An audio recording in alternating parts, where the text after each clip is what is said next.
Lost is over, but we have to go back down the hatch here on RHAP. We know scripted TV, and today we know everything about Lost Season 5 for first timers. After a little bit of a time delay in the real time, we are now live in real time recording these words on the We Know Scripted TV YouTube page. It's a live version of Down the Hatch. Mike Bloom, impromptu coverage live of Lost Season 5. Yes, Lost has entered officially its third decade, and so we're trying something a little different, much like Lost Season 5 did. Oh, wait. You know what? I hate when we think about it like that. Like, can it be bad enough that Lost just officially turned 20? Do we have to call it like entering its third decade?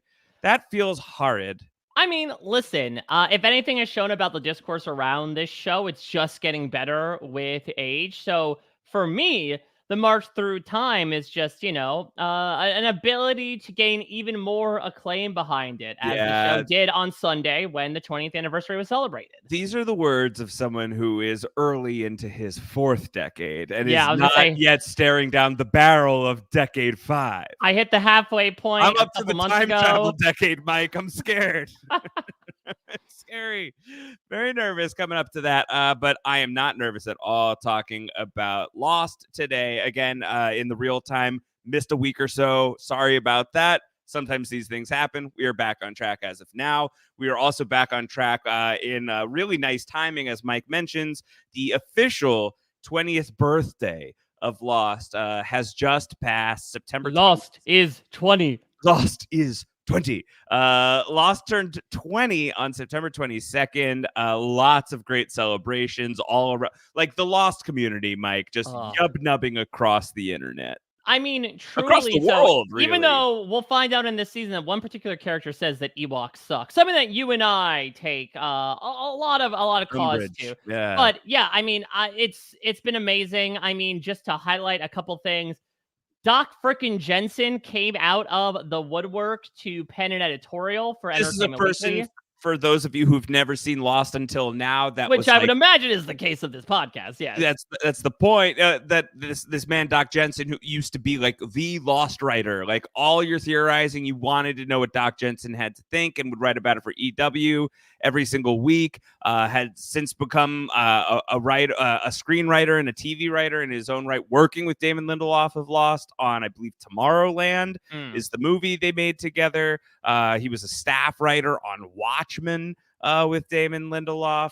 And so to see him come back and talk some Lost shop was a real treat, Mike. Yeah, talking about, his history with the show and how much it meant to him. And then to your point, sort of the connection that it forged between him and this young show writer, Damon Lindelof, and how Damon Lindelof mentioned, oh, by the way, I'm really into comics and I love Watchmen, and how that obviously inspires a relationship down the line. Really cool to have like one of the OG faces of the rabid online Lost community back in the day make a return for the anniversary. Rabbit?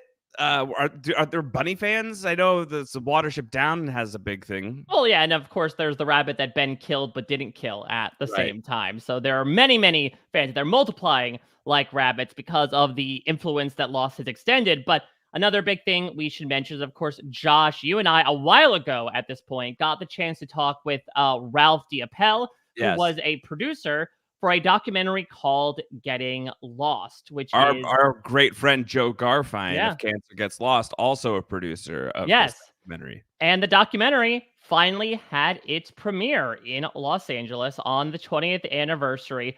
Got to see a lot of great stuff from the premiere itself, a lot of fun, familiar faces on the red carpet, both, again, members of this community, actors themselves showing up not only on screen, but on the red carpet. Plenty of props festooned across the premiere, including a big-ass polar bear. It really seems like it was a fantastic screening for it. And I'm assuming just an amazing way to commemorate such a special occasion for such a special show with such a special room full of people. Yes, Mike, I agree. Another way that the Lost 20th anniversary was being celebrated was by MGM Plus with the season 3 premiere of From, Mike. Which is one of those shows that I like to mention on Down the Hatch if you're new to Down the Hatch, which is, as we like to say on Down the Hatch, Lost adjacent McCormick. Which now you will get that reference because that was the man that Ana Lucia shot, not shocked. Yes, and you understand that Mike and I turned that into some kind of recurring pun because we are idiots. Yes, and basically what happened was after we went through Lost, we spent a brief sojourn in Heroes, but we can never truly leave the island, as is the case with the castaways of this season. And so we would occasionally bring in Lost news, either about the show or about the actors proper. And From happens to star, Josh, someone that we just welcomed back and then sent off in our last said goodbye podcast. to. Yes, Harold Perrineau, aka Michael, the star of From. This is, I describe From as horror Lost. I know people who have since discovered Lost through From. So the Lost to From pipeline is something that I've been working on building, but I didn't realize that I could build a From to Lost pipeline as well. And so my dear friends in real life have become like very big into From, and then sort of through there like became either like big or big-ish into first Battlestar Galactica, which we're going to be talking about again in a couple of weeks. This is a very interesting pipeline. But then into Lost, and just to sidebar that a little tiny bit further, Mike, these dear friends of mine just had a baby this past week. Goo Goo Gaga. That baby's name is Clementine. How about that? No. Nothing to do with Lost. Like 24 hours later, I reached out to them. I was like, you named your baby after a Lost character, right? They're like, you're a psychopath. That was not a consideration. Lose my number. But do not mistake coincidence for fate. Anyway, From debuted September 22nd. If you're a From person, you didn't know that because MGM Plus is hard to find. You could do the Prime Video Amazon partnerships with MGM Plus. Go seek out From season 3, the premiere September 22nd, 2024, on the 20th anniversary of Lost. Happy birthday to everyone who enjoy, just everyone, everyone, Mike. Because, of course, as we are talking about Lost this week for first timers, we can now use 2 words that I had been reticent to use in this podcast series, where, of course, we've been talking about Lost season by season as if you were experiencing it for the first time. Time travel. Yeah, and to that point, Josh, I know that you were celebrating the 20th anniversary by watching an adjacent McCormick show. Can I show how I decided to celebrate it? Yes, of course. Because I got myself a little nifty gifty. Yeah, let me see. Let me see what you got. In this day and age. Course. Ooh, look at you! There we go. That. It's a little poster of everyone at the Dharma Initiative. Namaste. Yeah, so I think it again. Don't mistake coincidence for fate. I just got this poster, and the timing worked out incredibly well because we are going to talk about, much like, Sun and Frank Lapidus were given an image of some familiar faces back in the 70s. We get to talk about the source of that picture and how it came to be. So very excited. There's, of course, the expectation that you've seen all of season 5 up to this point. We will spoil no further than season 5, but we will spoil all of season 5 in this podcast beginning now with not only is this the time travel season, which, of course, now that you've seen it, this is the time travel season. There have been illusions, Michael, not tricks, about time travel up to this point on Lost, but season 5 goes whole hog into catapulting our characters across space and time for a little while, ultimately landing the majority of them in the 1970s, having them participate in the very same Dharma initiative they and we have been wondering about all season long, having them participate in the very thing that allegedly creates the Swan Station from season 2 of Lost. Do not mistake coincidence for fate. Whatever happened, happened. All of these rules swirling together, Mike, to form the spine of, I think, much of the mythology of Lost, that it turns out that these people in many ways have been the authors of their own fate and even the authors of their own fate all this time. Yeah. And I would say that we doted upon this briefly when the hatch appeared, and especially when Desmond's powers emerged. But not to spoil too much of season 6, this is far and away the most sci-fi Lost will get. Again, Yeah. especially in this first chunk where one half of our cast is just tripping through various points in time, sometimes quite literally. Again, we talked about this a couple of podcasts back. Lost has an end date in sight. They know how they're going to hopefully land this plane. Hopefully not like the way the Ajira plane does. And so they are trying to figure out, how do we get there? And so, again, while they had sort of been dabbling in this stuff in the past, even through something like The Constant or Flashes Before Your Eyes, even that is a little bit more quite literally heady with like, okay, did Desmond really go back in time, or is he just mentally placing himself back there? Right. This is like capital T time travel. Yeah, double T, double trouble. We're in time travel territory. We are also in the modern day, quote unquote. This is gonna get the modern day weird. of 2007. Yeah, so the show had up to this point been taking place primarily in 2004, but the We Have to Go Back of it all gets the quote unquote present timeline into the future of where we were at the start of Lost, but the past for us now, as we're saying this. 2007 becomes the new setting. We see some of our characters there in sort of like almost like, I feel like, Ghost Ship Island, right? Like there's like this idea of like a great wreck occurred here and not much has happened since then. You know, Hydra Island is not in the same condition that it was before. We're gonna stroll through the Oceanic 815 beach in this season, Mike, and it's a ghost town. The barracks, a ghost town. In some cases, kind of literally, because as we will see in season 5 of Lost, despite the fact that he was in a coffin at the end of season 4, we have to find out how John Locke gets into that coffin. And over the course of season 5, it seems like the journey is, okay, how did John Locke get out of this coffin? Because now he's walking around. Except in the season 5 finale, you will come to see that apparently John Locke didn't get out of the coffin. So what did? And season 5 stops short of giving you an official answer to that question. But what I would like to do along the way here on the podcast is maybe highlight some things that are happening within season 5 that could point you in a fairly clear direction. There's a lot here. This one's a little bit tough to not talk about without like things that you will get immediately in the final season, like instantly in the final that's the thing. Like the end game is set up firmly with that finale twist. Yes. And I think also here we are, assuming that while you are watching Lost for the first time, you're tuning into a podcast about it because you want to like connect those dots. So we'll do some dot connection for you, leave you to make your own connections, but it'll be fairly explicit because I think it's fairly explicit what that thing is. Fuck no. Okay. So, I mean, that's what I said the first time that twist happened.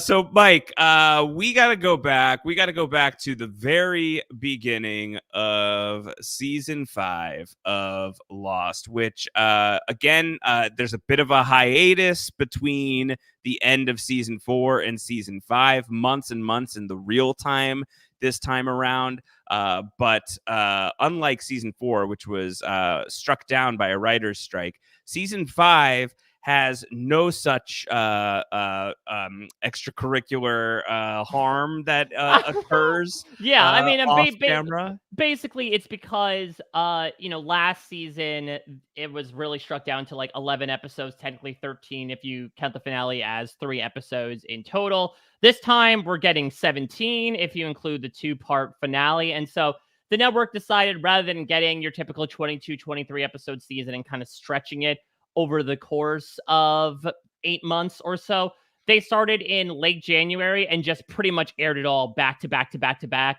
through May. Yes. And so, as you can see, as we begin in Lost season 5, this is, if you're watching the video version, kind of what the marketing looked like here, Mike. It Is was. that the building that Locke got pushed out of in the background? It kind of looks like it, doesn't it? But like one of the big mysteries here, here I'll put us up on the top. I like Yeah. this here up at the top. One of the big mysteries heading into season 4 of Lost was like, who's the Oceanic Six? You don't even know what the Oceanic Six are necessarily, but who is going to get off the island other than Jack and Kate? Here for season 5, you know who didn't get off the island. And you know who did. So the poster gets to be split in twine, Mike Bloom, into Sandra Diaz twine, where you get on the left side a solid chunk of the main cast wearing what can only be described as plain clothes, Mike. They're in I mean, honestly, they're all sort of like in like blacks. Like I was going to say, yeah, it's not really darks versus lights. I know that one player is dark, one player is light, as John Locke used to say. But no, I think maybe to represent kind of the dour tone of season 5, they're all dressed a bit drab, except for Charlotte. Charlotte's just sticking out like a sore thumb. They all look on the side like they could be teaming up with Neo to I was about to say go up against a bunch of agents. Like it's like imagine Saeed Michael Emerson as Morpheus.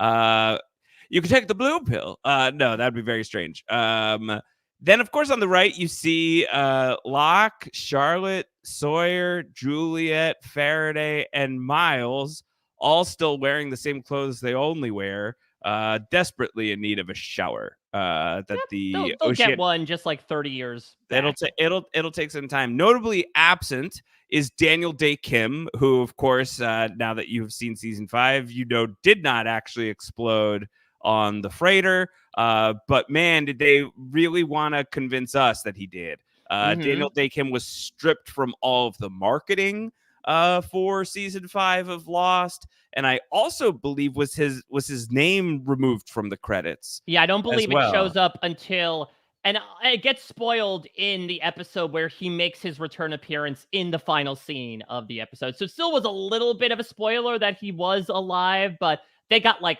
42 minutes of a heads up instead of, several months. So they tried to keep that secret as well as they could. Part of me thinks it's like because Harold Perrineau's name was just like blasted all over season 4. So it's like, all right, well, let's like, if you're going to try and keep this a secret, let's try and keep it a secret. So Jen ironically was the man off the boat.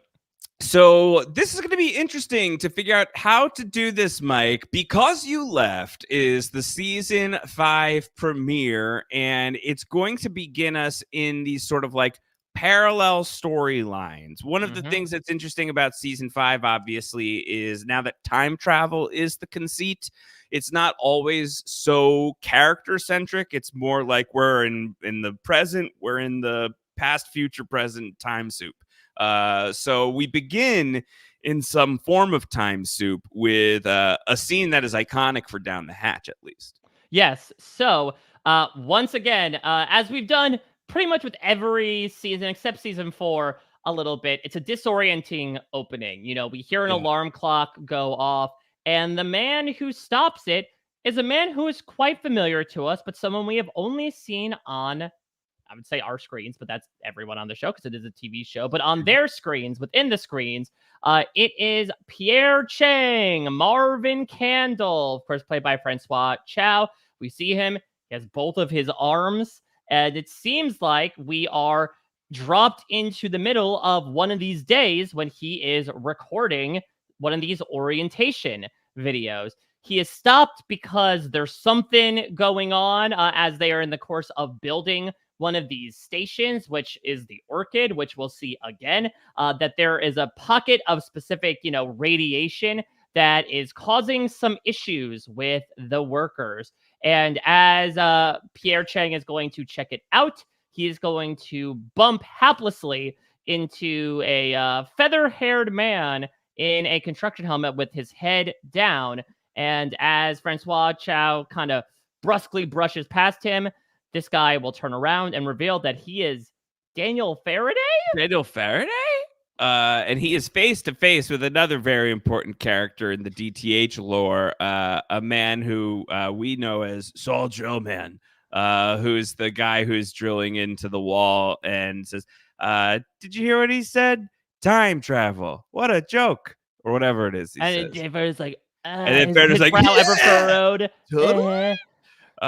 So the season begins with Faraday, who, as of course, as we'll see across the season, is fatefully the time travel guy. And so I think it's a You very live by it and you die by it, is quite a literally. very appropriate, yeah, live by the sword, die by the sword. Like it's like a very, very appropriate person, like familiar character to start with. Though I think already it was like a very exciting notion to start with. Like again, in the binge, I don't know how much like you're able to like focus on this, but Pierre Chang is like the subject of so much speculation. Like, why does this dude have 3 different names? What happened to his arm? His arm seems to be fine here in the 70s. So just exciting to see him. But then, of course, you see Faraday, like, that dude's not supposed to be in the 1970s. So it kicks you into like a really interesting place for where the show is going to go. So where do you want to begin in the time skipping? Yeah, let's start with Maybe let's stay there, right? let's stay in the time skipping. Let's stick with Faraday because he is part of this group, as you mentioned, that is just going to be jumping through time. They use the metaphor, I believe it's in this episode, right? Of like the records skipping and just blipping around at different points in time in the grooves on this track. It's going to be basically everyone who was left behind on the island. So it is going to be Faraday, Miles, and Charlotte, who were introduced in season 4. And then it's going to be basically all of the other Oceanic people, as we like to call them, the Gawkers, that were left behind, in addition to our main characters like Juliet, like Sawyer, and Locke as well. Locke, as we saw at the end of season 4, after Ben had decided to sacrifice himself and move the island to protect it, had decided, okay, I'm the new leader of the others. That lasts like 0.2 seconds because he is blipped through time alongside everybody. Yeah. This opening episode is going to be them really figuring out, guys, when are we? And we go through a couple of fun little remember berry moments. In this episode, we will a couple episodes down the line as well. Ethan is going to find. I think it's worth like we could just like whatever member berries we member right now, like because we're gonna try and do this linearly, but like the time travel stuff especially. So why don't we even member berry some of the member berries? Yeah, sure. So I think the first one they go to is actually Ethan, like their Locke is at the Beechcraft. He sees the Beechcraft crash, I believe, with Yemi and the other guy, and then Ethan appears and shoots him in the leg. And then they jump to a few years later, and then Richard Alpert's going to patch Locke up, and Locke is going to tell Richard, like, Richard tells Locke, like, hey, this is a compass. Give it to me when you first meet me.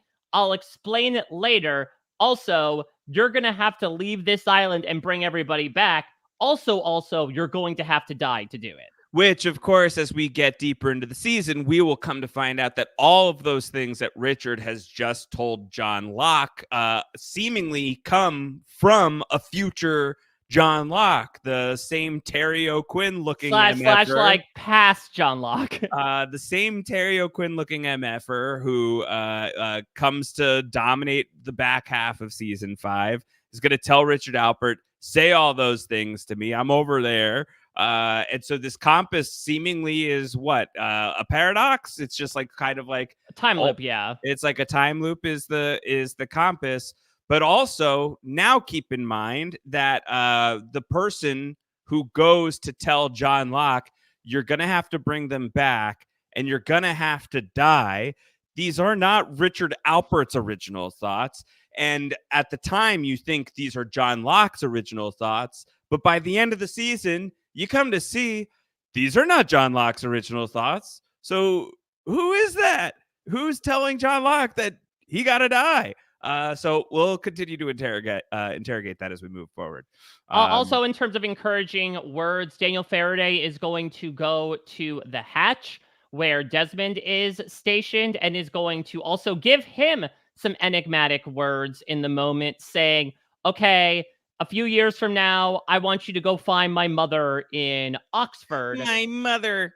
And then that is going to culminate with Desmond waking up randomly in the night in 2004 from a dream, like, oh, I just remembered this thing happened 3 years ago. I got to go to Oxford now. I will say, Desmond being very much in the background of that season 5 poster is very prophetic for his role in this season. Unfortunately, despite the fact that he is the lead of one of the most popularly heralded episodes of the show in The Constant, takes a big step back in season 5. Yeah, we see a little less of Desmond along the way. I'm sorry, I'm distracted because now I'm just thinking about Jennifer Coolidge as Eloise Hawking.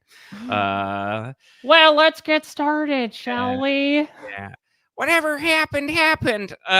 So give me that sodding ring. So Faraday is able to connect with Desmond after like telling the audience and telling the remaining characters basically like whatever happened happened. Mm-hmm. We're all like our record is like spinning out of control. We have to put the record back, but whatever happened happened.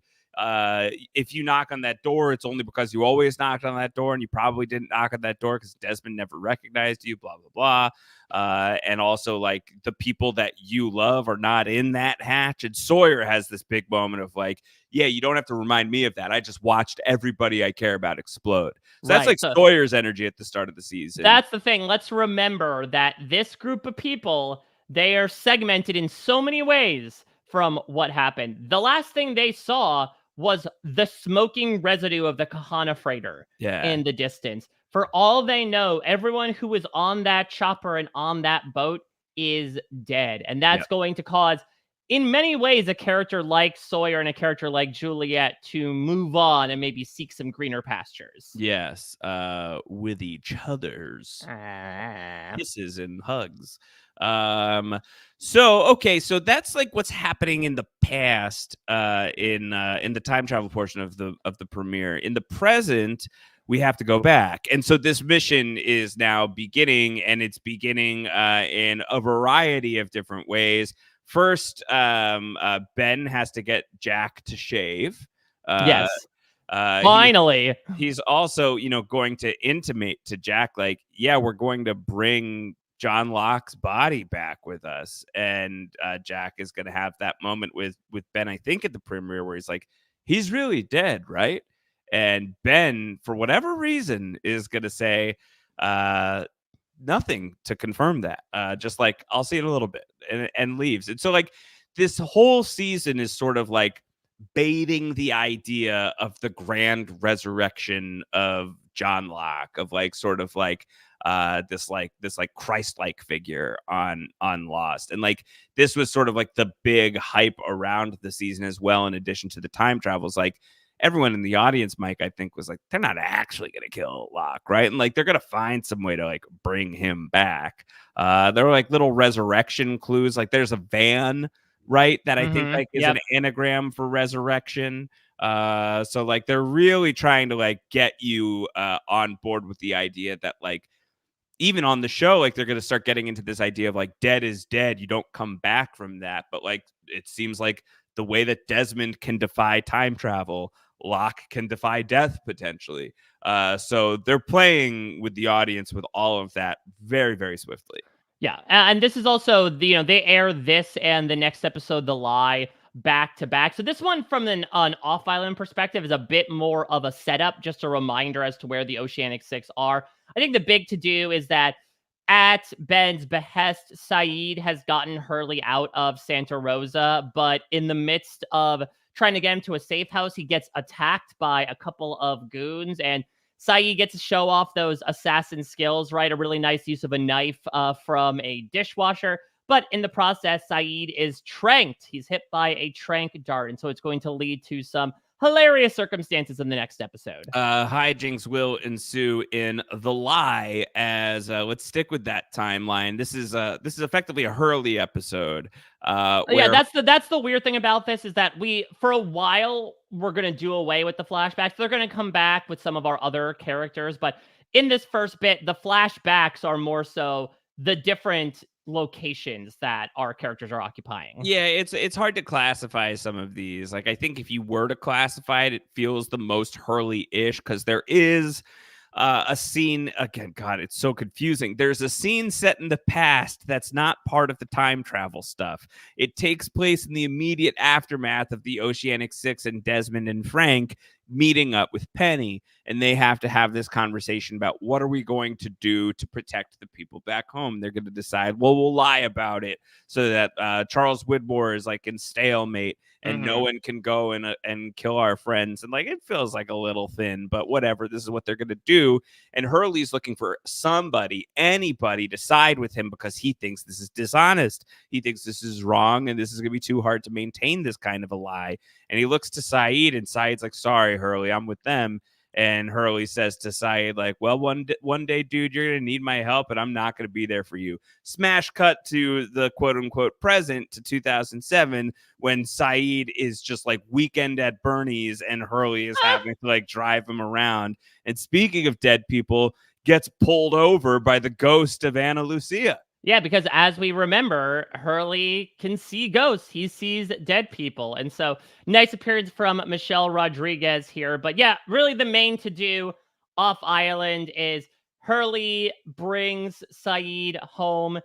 We finally get some redemption for Cheech's character, for David Reyes. I mean, there was a little bit of like pseudo redemption from the fact that he did stick to his word. He did stay and wait for Hurley to come back, and he did. But David Reyes really pulls through here in like making sure that these guys are able to get away scot-free. Of the main characters' fathers on the show, I think you and I are united, and most reasonable people are united in the belief that Jin's father is the best of the fathers. King Daddy Kwan. But I do think probably David Reyes, number 2, would be my guess. That's a wild thing to say about somebody who was a deadbeat dad for the majority of Hurley's life. It's not how you start, it's how you finish. I guess. So, yeah, and then the other really big plot line is that Ben is also sort of like Jack was doing, attempting to do, trying to get these various people together to go back to the island, and it's revealed at the end that he is working alongside Eloise Hawking, who, again, was this mysterious woman who was in Flashes Before Your Eyes, this woman that seemed to know what was going on with Desmond and warned him about how he can't change the past no matter how hard he tries, the man with the red shoes. And so now it looks like she's going to play a much larger role in all of this than we thought. And yeah, that very much turns out to be the case. That bears out. On the island, you know how like the shape of things to come in season 4 when they blew up the barracks was like a big cleaning of house of the background 815 Gawker characters. This episode just takes that all the way further. Like basically every other background character that existed from the crash of 815 is going to get killed in this episode in a rain of hail of fiery crossbow bolts, as the others from the 50s, right? Or is it the 40s? Yeah, this is the 50s. Yeah, this is the 50s. It's the others from the 50s are going to show up and beach attack everybody. They kill Frogurt. The guy does frozen yogurt.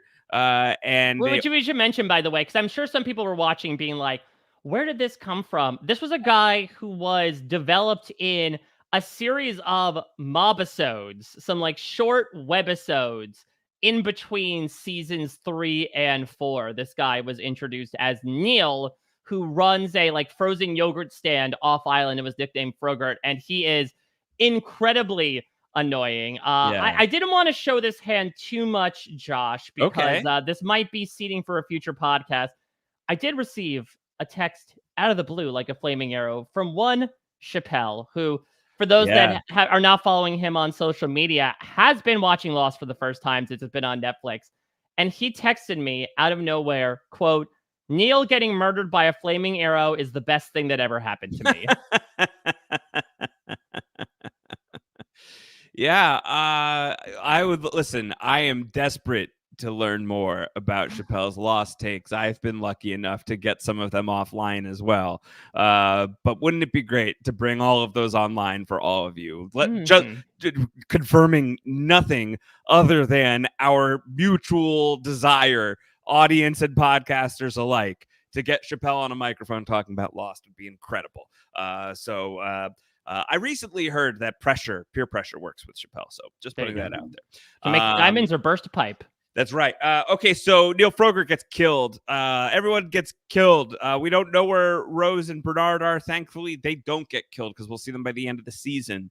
But everyone else is gone, and nearly Juliet and Sawyer are also gone until, thankfully, they are reunited with John Locke in the woods, who has his knives with him, who has been told, you have to leave this place and bring everybody back, and you're going to have to die. He is now like empowered with a new mission on the immediate other side, Mike, of believing like, oh, well, now I'm about to step into my great leader era, looking out at all of the various others that he was about to lead at the end of season 4, and now being told like, no, actually the way that you're going to be a leader is to leave this place that you love so much and die.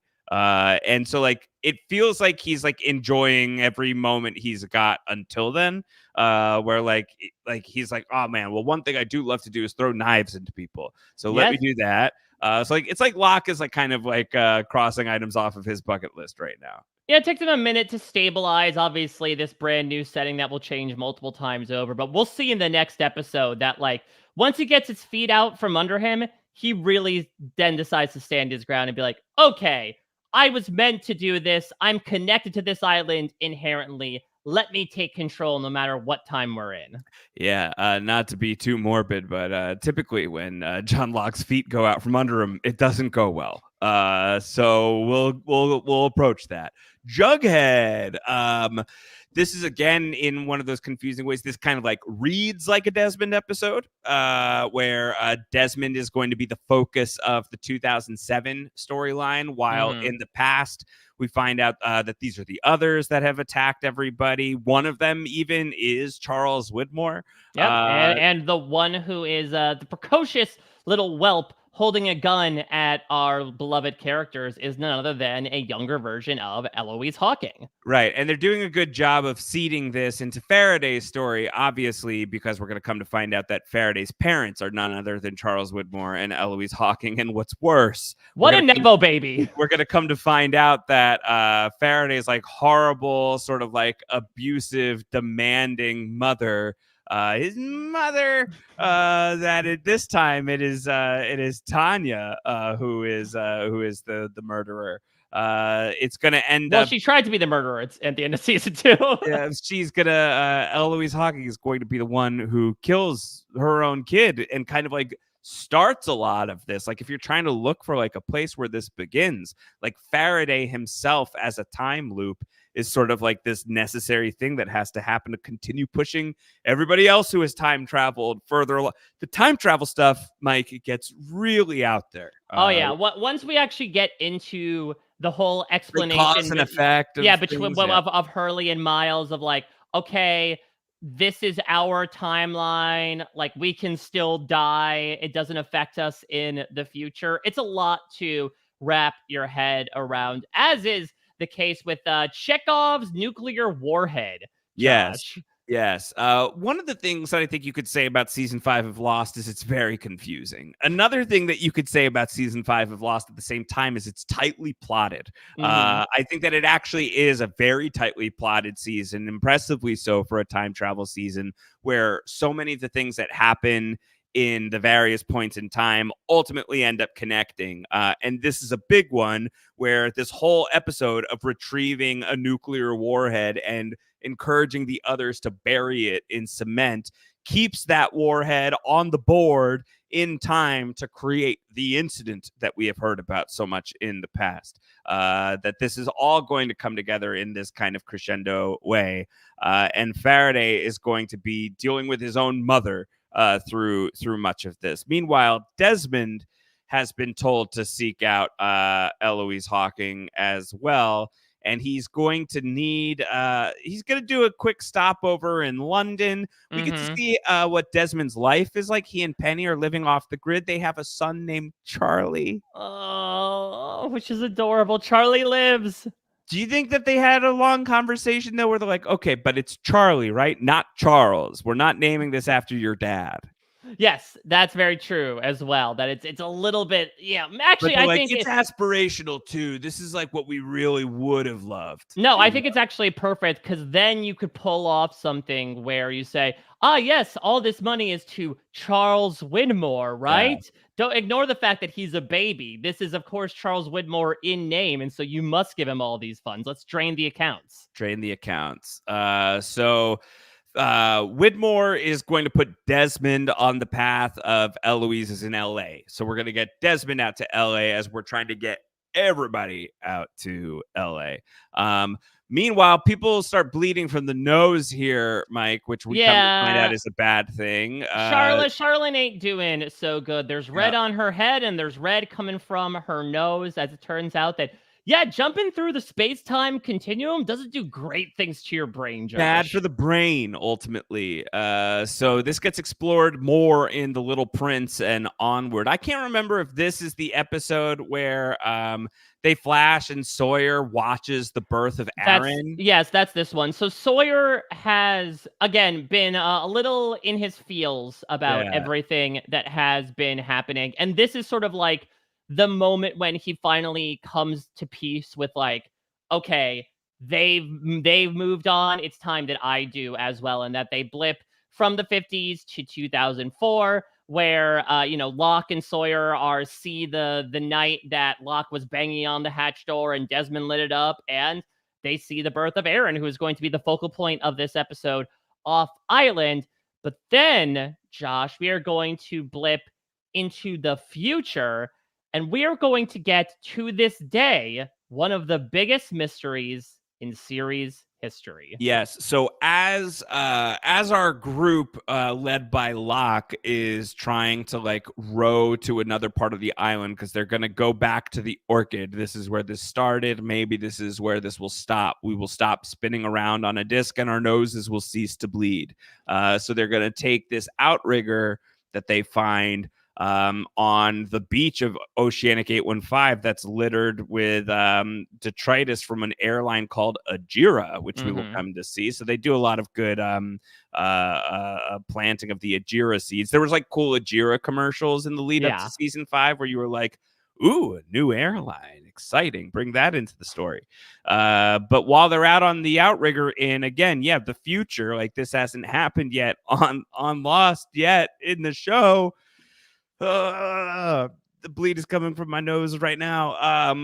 That they end up getting shot at by a different outrigger, and there is this new battle that is occurring between these guys and people on this other outrigger, and we don't know who they are still. Just to let everyone know, you'll never get this answer. This is like this emblematic thing of like who's on this other boat is emblematic of the one thing that Damon Lindelof and Carlton Cuse have agreed they will never answer on the show. They believe that almost every other question that has a big answer will be answered on the show other than this one. Whether or not you agree with that premise, I think is up for some debate. But this is how they feel at the very least, and we'll never know. We'll never know who is on that boat. Yeah, so plenty of speculation. It really is a wide open source. Spoilers. There are no spoilers on this one. Yes, exactly. So this is really take a look at it and make of it what you will. We certainly have our theories. We talked about it on Down the Hatch. But listen, given that we've now put time travel into the mix, it could quite literally be anybody who was also there coincidentally in this point in 2007 or later when our heroes were. So they're going to get shot at. More people are going to start bleeding from the nose. It seems like it's whoever was on the island the most, who has logged the most island time. These are the people who are bleeding from the nose the worst. So Charlotte, who we will come to find out this season, is somebody who is a kid on the island. So she spent a lot of time. Miles seems to have spent almost as much time because we will come to find out this season he's Pierre Chang's son. But it's a season full of Nepo babies, Josh. Come on. What are these hiring practices that Charles Widmore implemented? Everybody is just being lifted from fortune to higher fortune. Juliet Born with a silver spoon that hits the electromagnetic wall in the Swan Station. It'll make sense that Juliet's the one whose nose is going to start bleeding next because she's, been with the others for all this time. So this starts like cascading and happening, and this becomes kind of like this ticking time bomb. And off island, we are getting people into place for what, Mike? The big meeting at the marina? Is that what's happening? So the to do this episode is that Kate has become very paranoid. Something that we should note as well, Daniel Day Kim, who will show up at the end of this episode, was not used in the marketing, but someone who is actually absent from this entire season, Emily DeRavin. There is no Claire Littleton this season. And so her presence is very much felt, though we know it in the season 4 finale. Kate saw like a visage of her, right? And clearly she's kind of racked with some guilt over the lie that she has also had, which is that Aaron is her son. It just so happens that Carol Littleton, who is Claire's aunt, is in town, and she is paranoid that, like, okay, she's been told about this. She's come to take Aaron. There's this guy, Dan Norton, who is constantly hounding her, trying to get her to admit that she is not Aaron's mother. It all turns out that that was a ruse set up by Ben. But to your point, is going to culminate with most of the Oceanic 6 meeting at this dock, trying to talk about what to do. And I mean all of the Oceanic 6, because it's revealed at the end of this that Sun, who has become a little black hat since she donned a black veil, feeling that, assuming that Jin was dead, she is going to temporarily kidnap Aaron, which will play out in the next episode. Yeah, she sort of kidnaps Aaron, and she's got a mind to assassinate Ben. She has said previously that there are 2 people she blames for her husband's death.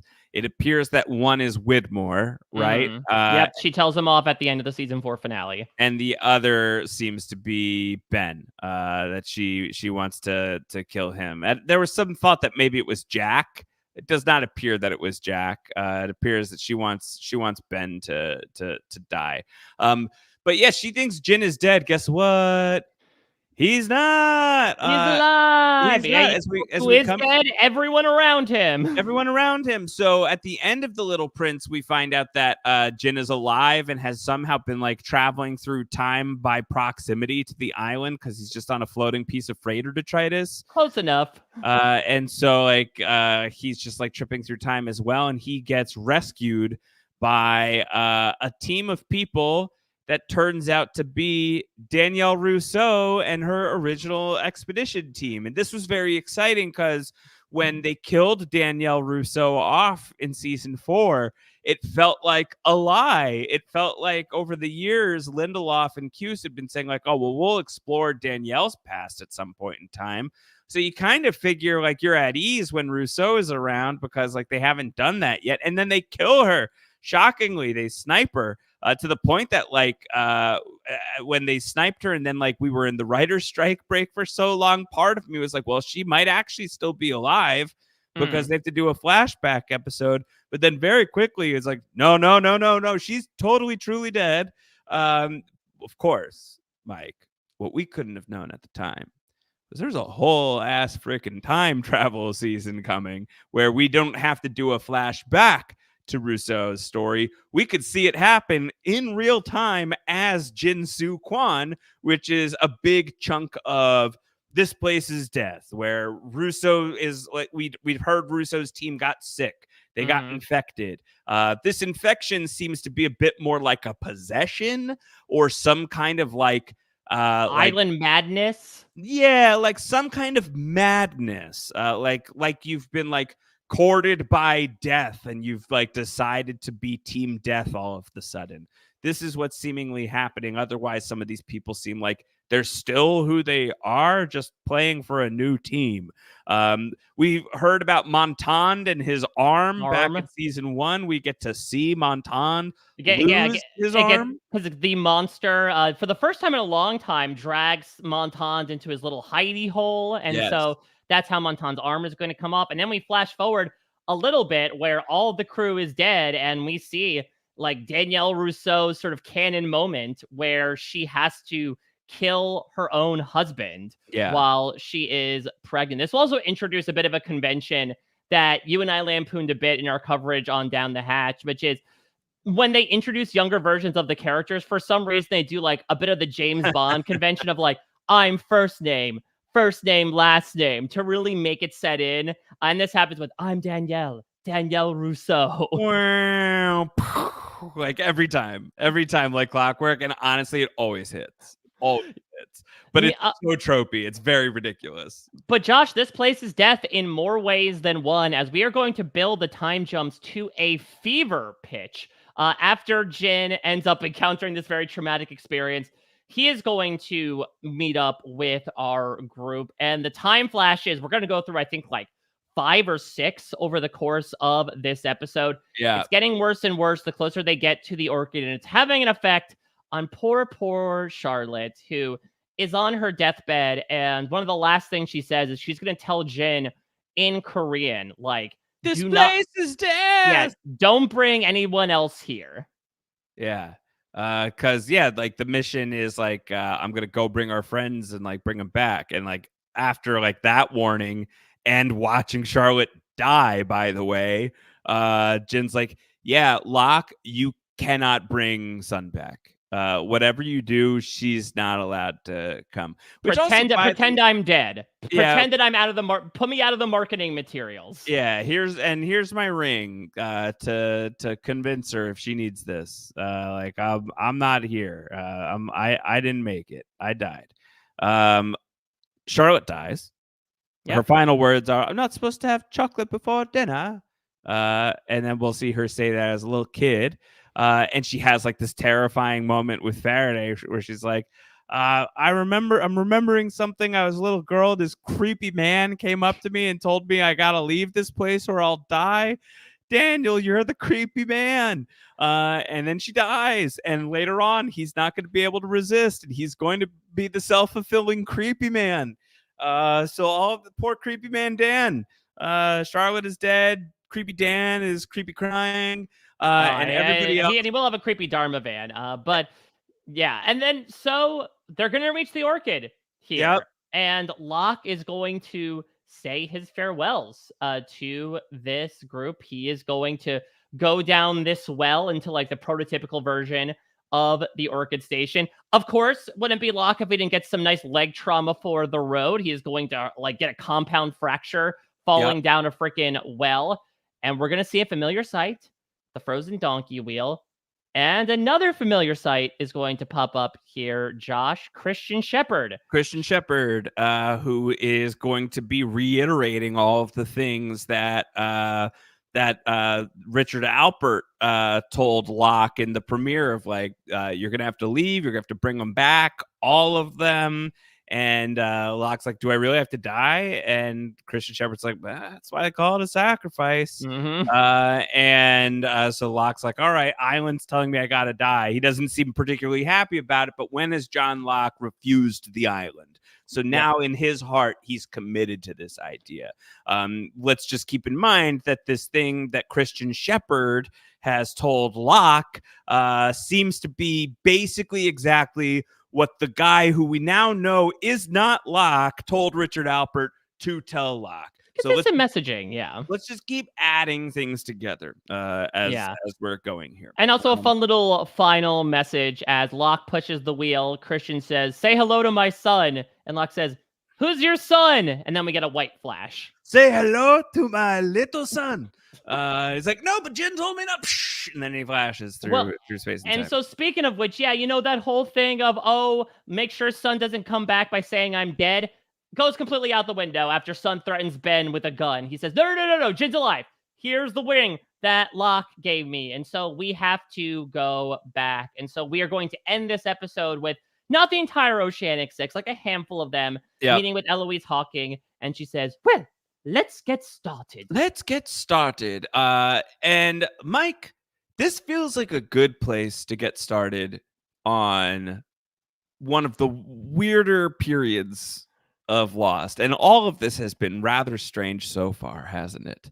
But these next few episodes, I feel like, are very disorienting in ways that are very effective for sure, of like getting us to the final stages of season 5 and therefore like pretty much the final stages of Lost.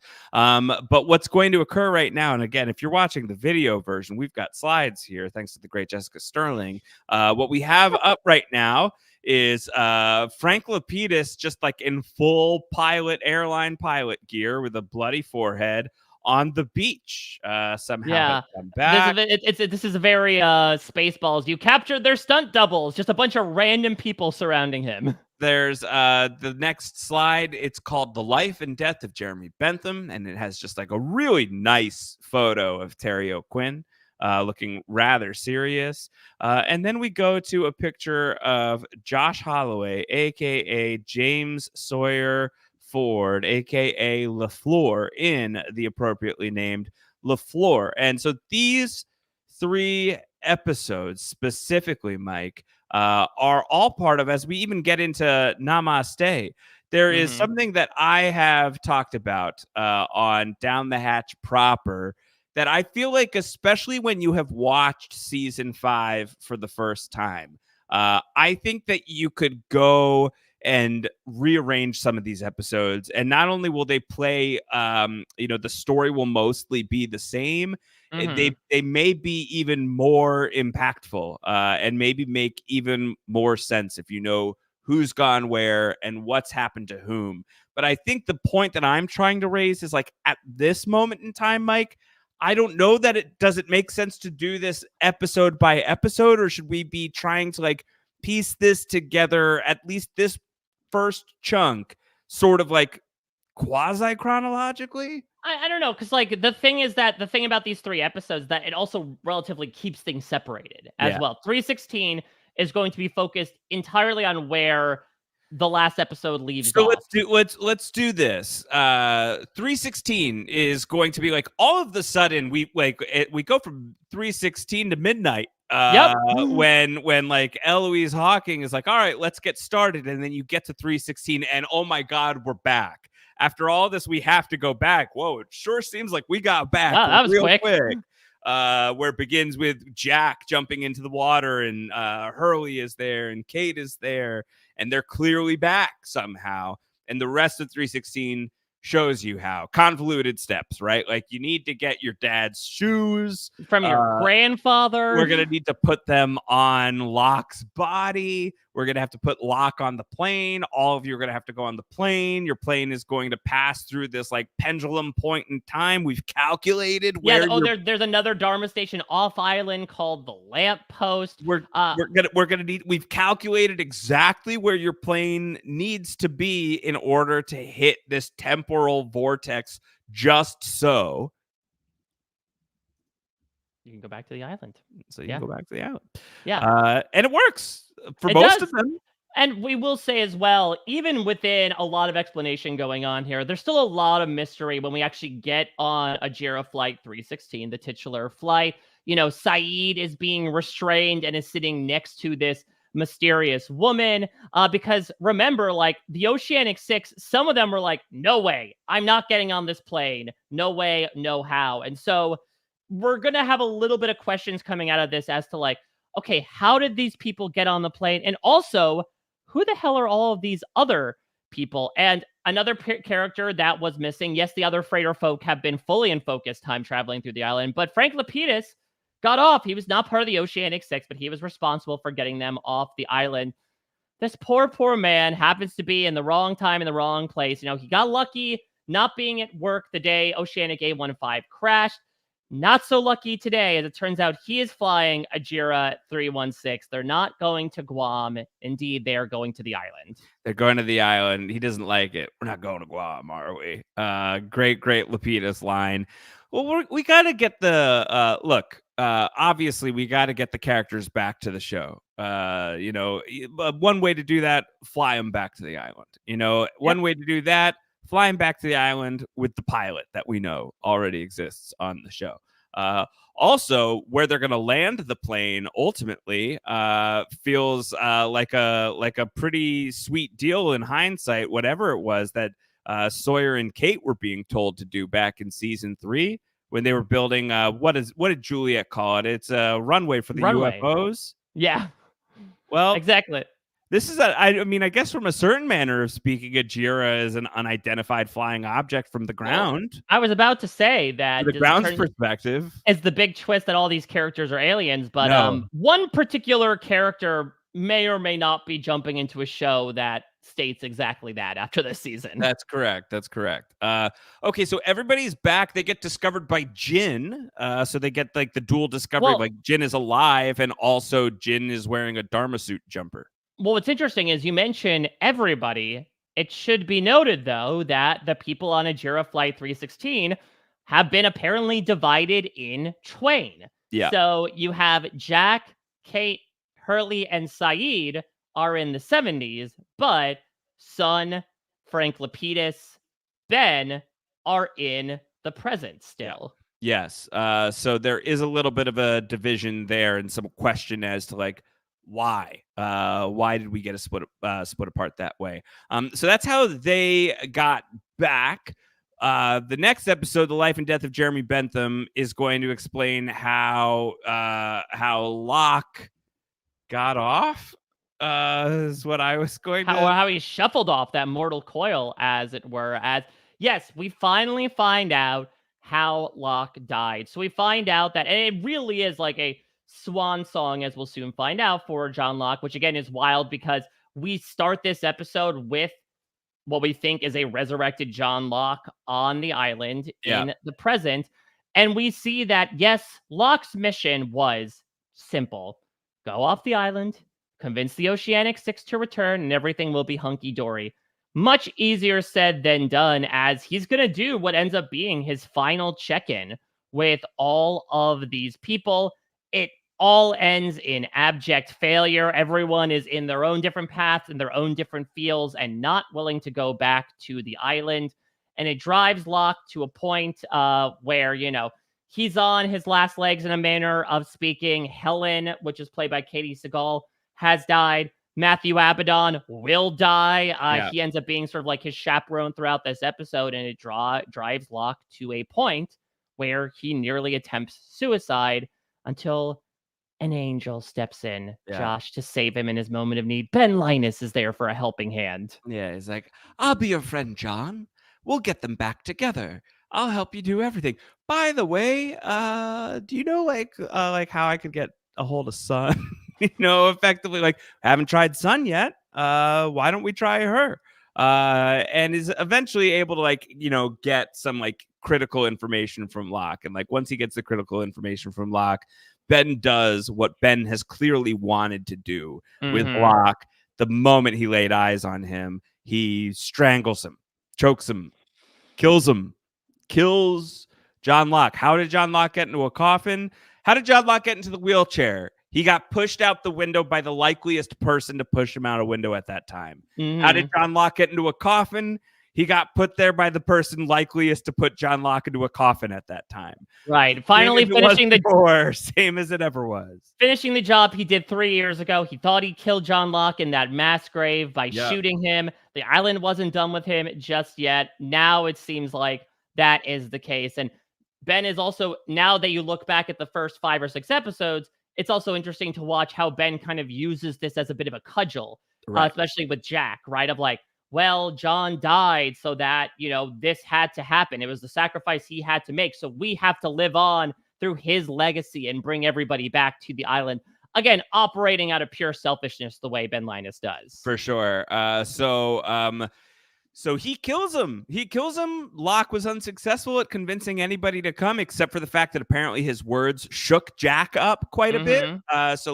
And we see in 316 also, in a lot of this season so far, that Jack is starting to reckon with I think Locke was right. I think I was wrong and Locke was right. It's like he's the one going into the exploding Swan Station, looking at Locke as Mr. Echo, and he as Locke saying, I was wrong. But there's no one to say that to because this man is dead. And so there's this sort of inability to properly place that guilt. The person that you want to amend with, that you want to reckon with, that you want to reconcile with is gone. And so what do you do with that energy is a big part of what's going on with Jack right now. He feels like he got this wildly wrong. the person who convinced him he got this wildly wrong is gone, and he wants to do right by that guy's legacy, and he's waiting for the moment to like make it up to him, is kind of what it feels like almost. Yeah. So this really is a passing of the torch, that the man of science is trying to take up the mantle of the man of faith a little bit. Yeah. So is it at the end of this episode where the guy who looks to be John Locke is going to sit beside Ben and welcome him back to the land of the living? No, that is at the end of, I want to say maybe He's Our You. This is the one where Ben is still knocked out and Locke is going to look over him and say, "That's the man who killed me. That's the man who killed me." That's right. That's right. Okay, well, let's go to LaFleur. So then now we get to see what happened to the people that Locke left behind. And what happened to them is they became the Dharma Initiative. Yeah. So And also they became not quite man and wife, but almost. So they blip back to the 70s, and it seems like the plan worked, that the island became unstuck in time, or stuck in time, I guess, from this perspective. Bad news. It's not at the time you came from. This is 1974. And Sawyer has been, again, a little bit of a, soft-hearted hero. He became the presumptive leader of this group, especially when Locke disappeared. And he really steps up in this moment as they are dropped into the middle of the Dharma Initiative at its heyday and are suspected immediately as like, who are you? Are you hostiles? Which, as a reminder, we found this out in The Man Behind the Curtain. The hostiles are sort of what we consider the others to be now. That this was this group of outsiders who were denizens of the island, that were not the colonizers the way the Dharma Initiative was. And so James Ford does what James Ford does best. He lies. He cons. He is able to convince everybody that, they are a new group of recruits. And so we see him talk to Juliet as she is about to leave on a sub, make her way finally off the island. He's going to convince her to stay just a couple of days. Namaste. Namaste. Cut to 3 years later, and we see that Sawyer has taken up the title of the titular LaFleur. That is his fake name, one of many. Yeah. And it turns out that he is the head of security, and he is married to a rather familiar-looking mechanic, Juliet. Yeah, I don't know that they're married, but they're like they're real tight. Yeah, they're shacked up. They're shacked up. They're living together. They're dropping love bombs. Sawyer saying, unless this is like one of those classic Sawyer cons, but I think the rest of season 5 bears out that like real long con in that case. A real long con. I think in the end, it's Juliet who conned Sawyer's heart, but like this is real. And these two people have fallen. And so it's very jarring in the real time of watching it. I think in like the first experience of watching it, was very jarring for Elizabeth Mitchell and Josh Holloway, the actors who played Juliet and Sawyer, where they're like, because remember, these two like did not have anything going on in seasons 3 and 4. The closest thing we got was Sawyer and Saeed trying to double team Juliet and call her out, and then she dresses him down in a different way. And then the end of season 4, when he swims back to shore and she morosely is looking at the smoke in the distance. They like, if you look really closely in this first batch of season episodes, you could see a little bit of like tete-a-tete between the two of them, but this really comes out of nowhere. And it did for the actors as well. They were very trepidatious about it, but fans grew to love this pairing. Yes. This is like became like true OTP levels of protection around it. So, and this happened fast. Yeah. And based on like the ending of season 5, you can imagine like some of the ways in which it's like, oh God, well, shit, I really hope that plan worked. So TBD on how that all goes. But I think a really well-loved episode of the show, and the relationship between Sawyer and Juliet is commonly really loved, even if it was like sort of strange at the time. And I guess I don't really know if it plays differently on a binge or not. Curious to know. Let us know down the hatch, rajp@gmail.com. You can email us. Right, because I think especially for us, 4 years of Jack and Kate and Sawyer teases, and even a little bit of like Jack and Juliet towards the latter part of that. it was a little odd to see this sort of pairing of the corners of the love quadrangle, but it is a really interesting pairing as well. The fact that like Juliet can get sassy alongside Sawyer, and the fact that like, she made him a little bit of a put together man, as well as we see from Jim LaFleur. Of course, that all gets a little bit blown to shreds as this episode ends with him responding to Jin's call to head outside of the barracks to see that there are some new people here. And we get one of the most used gifts, I would say, on Lost as well. Sawyer taking his glass. Here, I've got my glasses handy. Ready? I'll do it. Yeah. There we go. He looks like that too, like kind of like a turtle, the way that I just said, like.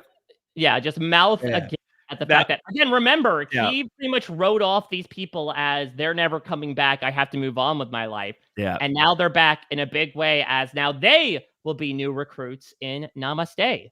Sawyer is now sort of like the de facto leader of everybody, because he is the de facto leader of the Dharma people, the guys who stuck behind. And so now he has to like try and like find a way to make this all work. And so it's very fun. I think season 5 commonly thought of as like, this is Sawyer's best season. This is really good stuff from Josh Holloway. And even like some of his like conversations with Jack about leadership, and how he's like I seem to remember when you were the leader, lots of people got killed, and all sorts of stuff like this, going back and forth between Jack and James. That's going to be the tension towards this latter part of the season, especially once Jack gets some kooky ideas in his head. Is Sawyer's like, we got a good thing going now. Like, I put a lot of hard work over 3 years.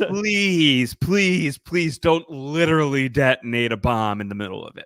Yeah, and so it's interesting because we talk about, again, sort of like everyone passing around different roles. If Jack is becoming the Locke, now Sawyer has become the Jack. Yes, exactly. I have said before that one of my favorite like sort of like moments for characters on this show is that like Jack presents as a hero, Sawyer presents as an asshole, and as like the show like continues and like the ships pass in the night, it is Jack who is revealed to be the asshole and Sawyer who is revealed to be the hero. Can we not get us back to a place where they are both a bit of both? So we'll keep charting that journey as we go here. An ass-row, if you will, or a hee-hole. Namaste. Hee-hole. Namaste is a great like sort of like chess pieces episode. Okay, we got to get everybody ingratiated into the Dharma Initiative, and in the present, Sun and Frank, and initially Ben as well, right? Are going to try to make a run for the island. Because remember, they are on Hydra Island. So they try to grab an outrigger to make their way back to the mainland. Ben will not make it. Sun will knock him out with an oar. Perhaps some revenge again for the whole you're responsible for Jin's death, even though he's not dead thing. And so Sun and Frank are going to make their way to the barracks and find Christian Shepherd, who's going to show them a photo that is the source of the photo that you see in front of us in the video version, which is, oh yeah, your husband's alive, but also he's about 33 years. Yeah, he's stuck in the past. He's stuck in the past. So they have that information now, so that's exciting. Yes, and as you mentioned, Christian Shepherd is here. Wait, Christian Shepherd just like really getting involved. This ghost of Christian. Well, listen, we need some sort of old man to lead us. If Locke's left the island, then it's got to be Christian Shepherd. And so we talked about a lot of the people from our main cast that have met up in the 70s. There is one exception, though. Where is Saeed? Well, Saeed did not appear in the waterfall like Kate and Jack and Hurley. He appeared a little bit further away, and as a result, he is mistaken for a hostile. And so he is taken in and detained in other jail. And who happens to serve him a nice little bologna sandwich but one little Benjamin Linus? My name is Ben. Benjamin Linus. Nice to meet you, Ben. It is nice to meet you, Ben. And so we get to He's Our You, which is the beginning of a phase of season 5 where like now that the characters are all back together, we can start doing some flashbacks again. Yeah, we can see how people got now, much like season 1 was how do they get onto 815? Now we find out how they got into 316. Which I think is a really clever distinction. So Saeed got his butt kicked by this woman named Alana, yeah. who we'll come to find out has connections to the island. And so she arrests him, quote unquote, and puts him onto the flight. Clearly, to some degree, deliberately, you would think. So she's done that. Saeed thinks that he has been brought to hell, basically, and that he deserves to be here. There is an interrogator here. He's our you, is what Sawyer is going to tell Saeed, who is going to give him LSD. And get him to tell the truth, and truth serum, and he gives him just enough to tell them that I'm from the future. You're all going to die, and he's just telling them all these horrible things that await the Dharma Initiative. A phenomenal Navy and Andrews scene, but all of the flashback stuff, demonstrating how his post island life has been horrid. That Nadia was killed, which we'll see by the end of this season. He's come to really mistrust Ben and believe that Ben was this really dark corruption of him once he left the island. And now that he's here in the past, Saeed, being a man who believes what he can see, is going to sort of weigh his own soul. Yes. And kind of be what can I carry? What have I carried this far, and how much more can I take on? And he calculates the time-old question of, if you could go back in time and kill baby Hitler, would you do it? Here, it's, if you could go back in time and kill baby Ben, would you do it? Saeed's answer is, with tears in my eyes, absolutely. Yes. So what happens is Saeed, even after all of that, says, okay, he's a hostile, and to Sawyer's chagrin, he is ordered to be executed.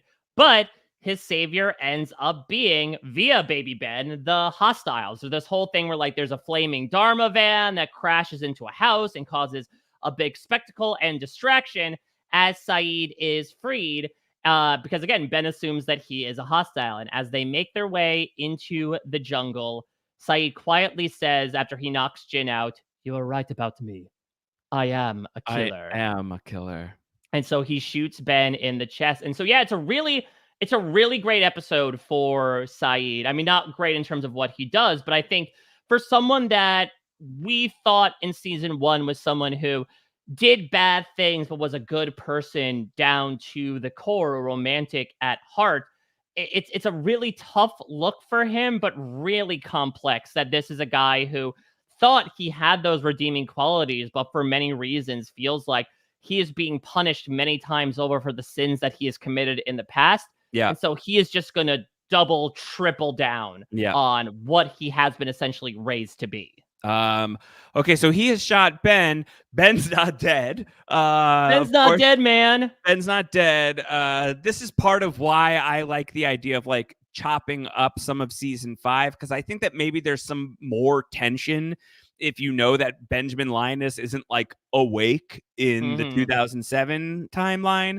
So I think I would have delayed showing us that stuff here, because you kind of figure, well, then Ben's gonna make it here, right? And in fact, if anything, Saeed shooting Ben when Ben was a kid, and then Sawyer and Kate being the ones who, in the next episode, whatever happened, go on a mission to bring Ben to the others, because he is in a critical condition that requires their assistance. Juliet being an other who has really told us frustratingly little about their practices. They speak Latin. That's all we really know. Basically says yeah, we could bring them to them and they might have some stuff they can do. And Richard Alpert is going to be the guy who gets Ben delivered to him. And he's going to say, yeah, we can do some stuff. He'll never be the same once we do this. And they're like, yeah, well, here's the thing. We know what he grows up to be. We know we might be contributing to this. But Kate, who has raised Aaron and has been a mother these last 3 years, Sawyer, who has decided to stop just being like a major F-head, has decided like I have a heart and care about people too, and has always seemingly had a soft spot for kids, specifically like when kids are in trouble or have been harmed. Sawyer is not a fan of that. So these two are like, it doesn't matter who he turns out to be, who he grows up to be. Right now, he's just a kid. Please save him. Yeah, and so we're gonna see as well, that's gonna begin, a fracture that really develops into a large chasm, but then like shrinks back into a fracture between Jack and Kate, where Jack is very much going to be team like, if he dies, he dies. Like, let's make sure that it happens. Yeah. Whereas like whether moralistically or even from a time travel perspective, like realistically, no, if he's always going to die, then he'll wind up like this. We get a very fun conversation between Hurley and Miles that will set up actually the death of someone like Daniel Faraday, which does explain from their perspective, they could still die here because their timeline is just kind of like if you mapped it out on a piece of paper, just cutting out the end of it and putting it back in the 70s, that it's not going to prevent anything that happens to them in 2004 or 2007. But clearly, as we find out by the end of this, that yes, Ben is going to live, and it potentially is the reason why he ends up becoming the corrupt SOB that he is. And it's going to end, as you mentioned before, with Ben finally coming to as he stands aghast at the figure that looks like John Locke in front of him saying, "Welcome back to the land of the living." Off the island, Kate gets the flashback. We find out that the reason she came back is she tells Aaron's mother, or Aaron's grandmother, Claire's mother, this is not my child. This is your grandchild. Your daughter is on an island, and I'm going to go and find her. And she cries terribly as she says goodbye to Aaron. It's the best Evangeline Lilly scene. My favorite Evangeline Lilly scene of the series, for sure. So not to short shrift that, but we've got to move on. There's a lot happening here in season 5. We are barreling towards a quite literally explosive outcome here. So let's take stock as we go into Dead is Dead, a Benjamin Linus episode, in which we find out that he has made good on his promise to Charles Widmore, at least to attempt to kill Penny. Like we had I'm looking at our mutual friend right now. Earlier in the season, before they came back in 316, that he's like covered in blood, and Desmond is here and Penny's in town too. So you're like, oh God, what has he done? Penny's fine at least, and Desmond seems to be okay, but he did get shot by Ben. That's what we're going to come to find out in the off-island stuff in Dead is Dead. But much more importantly, we're going to find out a little bit more about Ben's relationship with John Locke, and this man who is presenting as though he is John Locke. He is very different, right? Incredibly confident, seemingly like unperturbed by anything, like fully unbothered, very demure, very mindful. This man, and he is going to accompany Ben to a place that Ben has been trying to access for some time, it seems. We know already that Ben has the ability to conjure the smoke monster, is a thing that is established in season 4 in The Shape of Things to Come, when he crawls down into his little basement hole and flushes a toilet and the smoke monster shows up a minute or two later.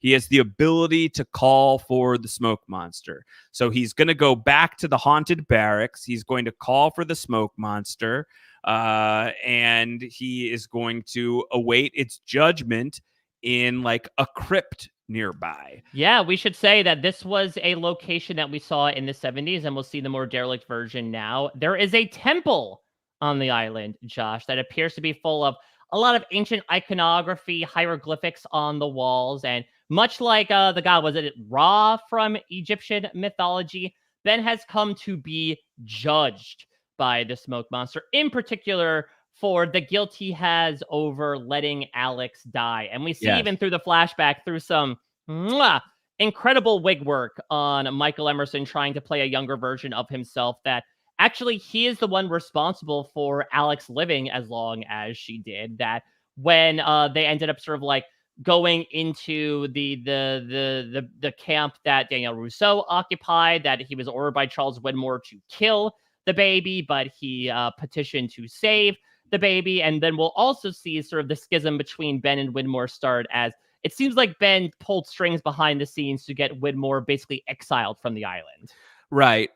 So he comes to this crypt that he has like summoned the smoke monster for, and has like summoned the smoke monster apparently for judgment. And we have seen the smoke monster make judgments in the past, right? Yes. Season 3, very famously, Mr. Echo is going through these trials with his brother Yemi, and eventually he reaches Yemi, and Yemi says to Echo, "You speak to me as if I am your brother." And moments later, Mr. Echo like follows Yemi into a deeper part of the jungle, and the smoke monster appears and kills Mr. Echo. So it seems like Mr. Echo failed the smoke monster's judgment, whatever purpose the smoke monster has for judging people. Here, we see that Ben summons the smoke monster. We see the wisps of smoke. We see Alex. Alex comes back, and Ben is like, "Oh, Alex, I'm so sorry. I'm so sorry. I'm so sorry." And then Alex gets like a hand, puts hands on Ben. And Alex, who we know is dead, and we also know that when the smoke monster is around, dead people seem to be able to have like manifested form. This figure that appears to be Alex tells Ben, "Stop trying to kill John Locke. I know you're trying to do it again. Cut it out and do anything he tells you to do. Or I will destroy you. Or I'll destroy you." And then she leaves. And as soon as she leaves, this guy who we know by the end of the season isn't exactly John Locke shows up. And by the way, we also know that John Locke's body is on the island.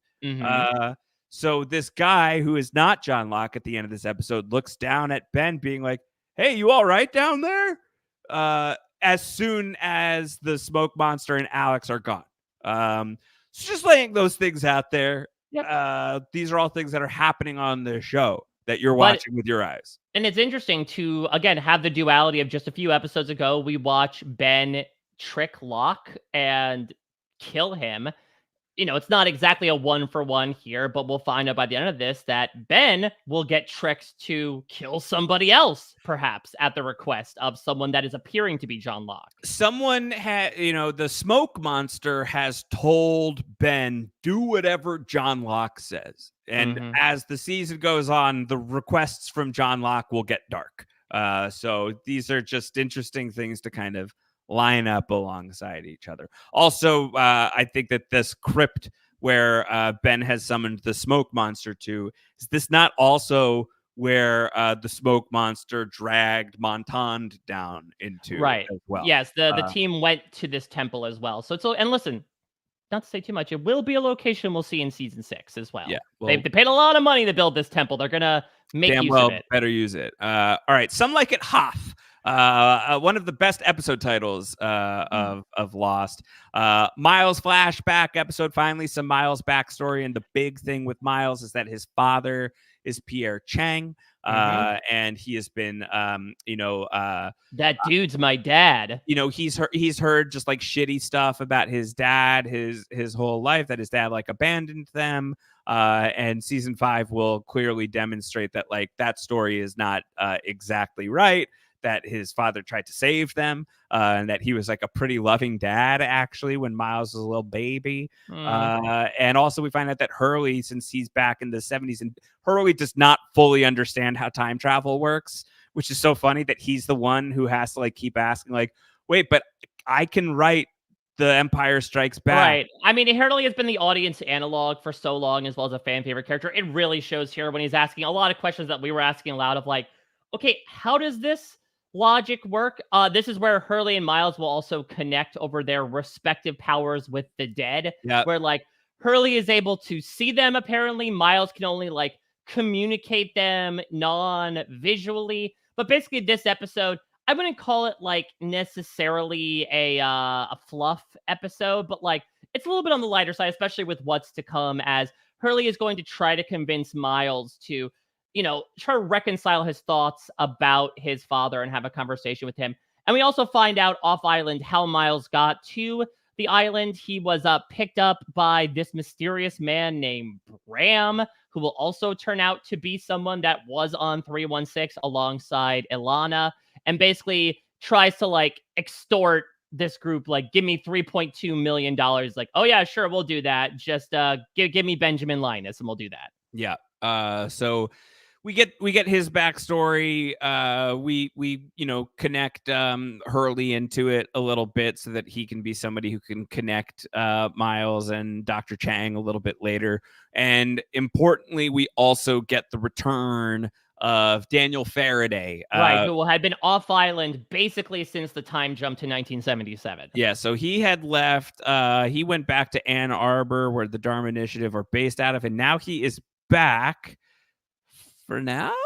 As we get into a rather disturbing episode of Lost called The Variable, a Daniel Faraday joint, where we come to find that Faraday, whose entire life has been devoted to studying and understanding and indeed perhaps even mastering time travel, he can make time, was all designed this way because Daniel Faraday has always been destined to die via time travel.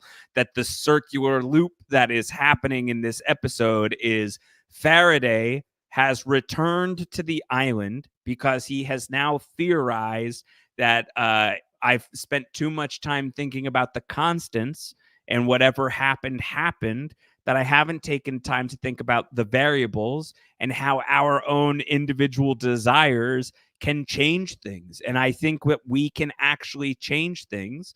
And I'm going to blow up a hydrogen bomb, and I'm going to cause an enormous electromagnetic incident that is going to incinerate the island and make it so that we never crashed here. Your plane never crashed here. None of us ever came here. I never had to Charlotte never had to come back here. So she'll never have died of a nosebleed. All of this stuff. These are Faraday's theories. This is his thesis.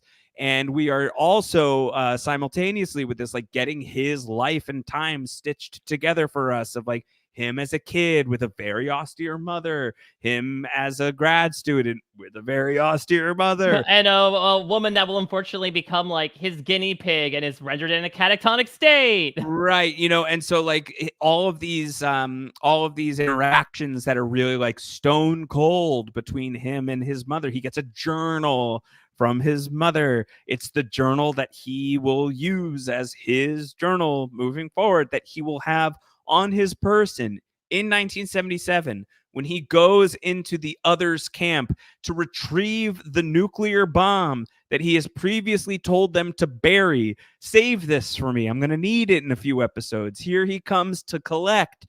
As he comes to collect, Daniel Faraday, with a nat 1 on his persuasion check, shows up with a gun to try and convince people to give him a nuclear bomb. Of course you're going to shoot that guy. Just turns out that the guy that you've just shot is your own son. He is shot from behind by Eloise Hawking, his own mother.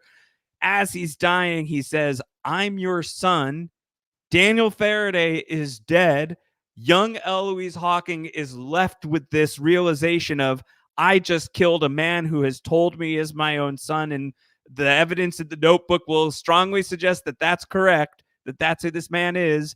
She will then have to dedicate the rest of her life to making sure that Faraday becomes the Faraday that she will kill someday in order to have a shot at carrying through his idea that they can blow up a nuclear bomb and change things. Mike, is your nose bleeding yet? Because mine's about to start. Well, at least I'm not bleeding from multiple places like Daniel Faraday is. Yeah, I mean, this is something that I've personally said is the darkest ending of Lost, very Twilight Zone, right? That this is a guy who will get not only killed by his own mother, but as he said in his dying breaths, you knew this was going to happen.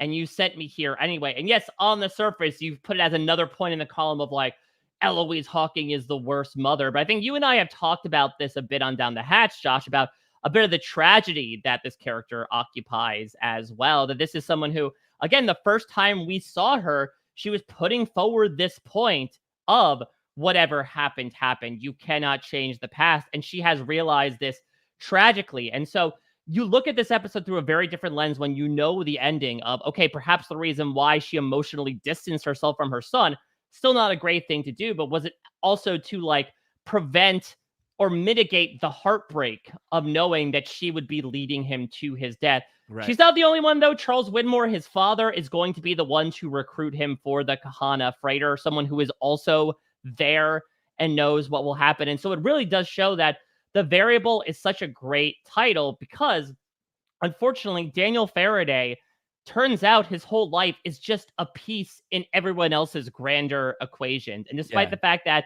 this is a character that comes in with the most knowledge and often was the biggest piece of exposition as to what was going on around time travel, at the end of the day, he was just something that seemed to be expendable in the grand plans of larger parties. To some degree, but I think like to call him expendable like does like cheapen the degree of sacrifice that Hawking and Widmore seem to feel, right? Like it's like, don't you dare lecture me. I sent my son to die. He's my son too. I sent him to die as well. It's like this thing that clearly, once they agreed that this time traveling man was indeed our son, that seems to have been like a real breaking point between those two people in the past. And like their journeys forward seem to have really stemmed from Faraday. So I think in my opinion, like one of the great ironies of this episode being called The Variable and Faraday talking about all of these variable pieces and we can change things.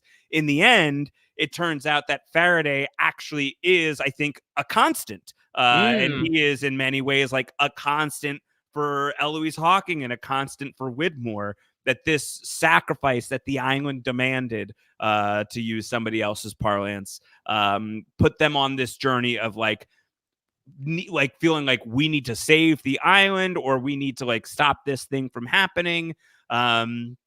It all stems from Faraday's death. What's great is that Faraday has come back with this highfalutin plan.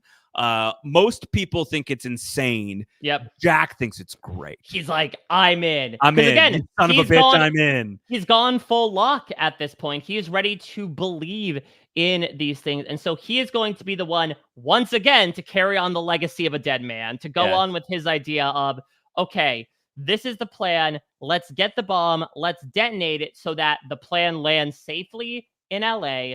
We all go on with our lives. And so this is really going to be the motivating factor of our characters in the 70s as we kind of barrel towards the end game here. I mean, it's also one of the most surprising deaths, I would say, in Lost. Maybe the most surprising since the whole Ana Lucia Libby 1-2 punch, considering that, like, Daniel Faraday's the main character. He just came back after a few episodes absence and then gets killed off by his own mother at the end here. So wild way to kill off a character, but it's so good in the perfect way for a character like Daniel Faraday to die. Faraday, the White Lotus season 5 casualty. Okay, so Jack thinks this is great, and he's like, okay, you know what? I think that maybe we should do it. And so this is sort of the fallout that happens in Follow the Leader, penultimate episode of season 5.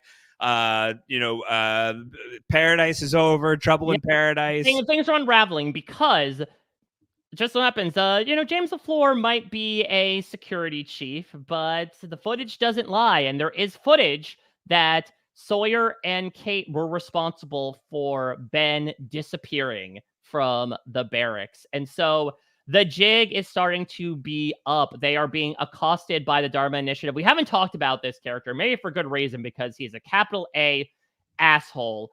Stuart Redzinski. We heard this name before in season 2 from Kelvin Inman, right? When he's talking to Desmond, when they're in the hatch, he said there was a previous denizen of the hatch called Radzinski, who's represented by a stain on the ceiling. We finally get to meet the man behind the stain. He's a bit of a stain on society. He is irascible. He's working on this big project that we know is the Swan Station they are working on currently with this pocket of electromagnetic energy that, again, our heroes are hoping to tap into to blow up the island. But in this episode, Kate, Sawyer, Juliet are all caught basically and are shipped off the island on a submarine. On like the worst piece of special effects rendered for this television show.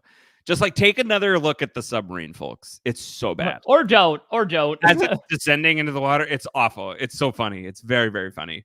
So they're leaving.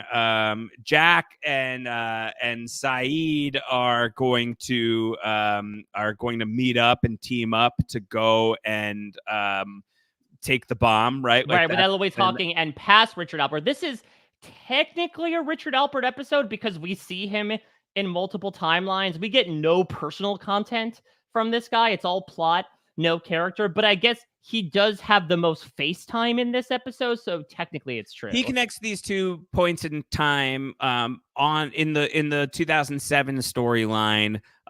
Locke and Ben and now Son and Frank all reunite and join up with Alpert and the others who are on the beach, and Locke is going to be like, hey, I'm alive. I'm your leader, right? Isn't that what you told me, Richard? And Richard's like, yeah. And isn't he like, didn't you tell me to like go and die? And Richard's like, no. And Locke is like, oh, well, that's because you're going to do that tonight. Let me check my watch. Okay, yeah. Can you do that tonight, actually? That'd be great. So we're on the move, and we're going to all go on a field trip together to first go give myself this compass and tell myself in the past that I have to go find everybody, bring them back, and also die. Can you do that with me, Richard? And Richard's like, sure. And like Locke is able to like tell exactly when that's going to happen. He knows exactly what time that's going to go down, and it's going down exactly as he has foreseen. And then they're going to come back, and Locke is going to tell the whole others beach, like, I'm the new guy. I think that my policy is more information, more transparency. Transparency. We need more transparency. You've been making lists, working off of lists that have been given to you by this guy, Jacob. But Jacob doesn't like to speak to us directly, and I don't think that's right. So I'm going to take us to Jacob, and we're going to go talk to him and see what he has to say. And then secretly to Ben, as he's hanging back, he's like, and you're going to kill him. Yeah. Exactly. Which in the moment is like, like you still don't quite I don't think have pieced together like all that's going on with Locke at this point. So like when Locke ends an episode telling Ben like you're gonna kill Jacob, this is sort of like a dagger to the gut where you're like, oh, Locke, well, it's not like you're like an innocent. You've killed some peeps and you've done some horrible things, but like this feels a little bit of a stretch. What's going on? Yeah, and I love it as well because it pairs so nicely with the season 4 penultimate episode where Locke ends the episode coming out of the island with this big, grandiose, grounded statement of, we're going to have to move the island. And now we get a similar closer from, again, a man that is pretending to be John Locke with, like, you're going to kill Jacob. Yeah. And that's how the episode ends. And again, it sets up these 2 really intriguing storylines for the finale, 30 years apart of, okay, we're finally going to see the Wizard of Oz. We're going to see Jacob, not the man behind the curtain. That was a previous episode. Yeah. And then in the past, okay, are we going to detonate this bomb? And is it going to work? Right. Big question. We don't know. And it sets us up quite nicely for a finale that answers these questions. The incident. Oh, this photo. No. Very difficult photo on the live version. So I'm thinking that maybe the best way to do this is to break down what happens in the 70s first. Yes, I think we can do. But let's go chronologically. We'll go 70s. And then what we can do maybe is then stop off with the flashbacks. Yes. And then go to 2007. I think that's correct. I think that's the way I'd like to do this as well. So the incident, 2-part finale, a very provocative title. If you're like watching the show super closely and you remember all the different times that Pierre Chang, whether he was Marvin Candle or Mark Wickman on a Dharma video somewhere, would talk about there was an incident. Well, this episode is called The Incident. So this is the one that's going to show you that the creation of the Swan Station, which we are seeing happen in previous episodes that the Dharma Initiative is actively working on this station. It's going to go poorly, thanks specifically to an incident that is created by our characters. So the Right. Swan Station and Desmond not pushing the button, and there being this huge electromagnetic event that crashes Oceanic 815. Theoretically, it happens because this station is created, right? Like this station exists. So the theory is sort of like, well, what we'll do is we'll blow up this pocket of electromagnetic energy now and cause that to never happen. So that in a parallel life, basically, we will not have landed. Yep. And we will have undone all of this horrible emotional trauma that we have accrued over these last several years. That's the theory. That's the incident they're aiming for. So on the surface, it looks like our survivors are in two different camps here in the 70s. Again, Jack and Saeed, team blow it up. Yeah. Team, we're ready to believe fully with this. Then we have the naysayers in Kate, Juliet, and Sawyer. They briefly head on the submarine, but Kate convinces them, we have to go back in so many manners of speaking. We have to stop Jack from doing this.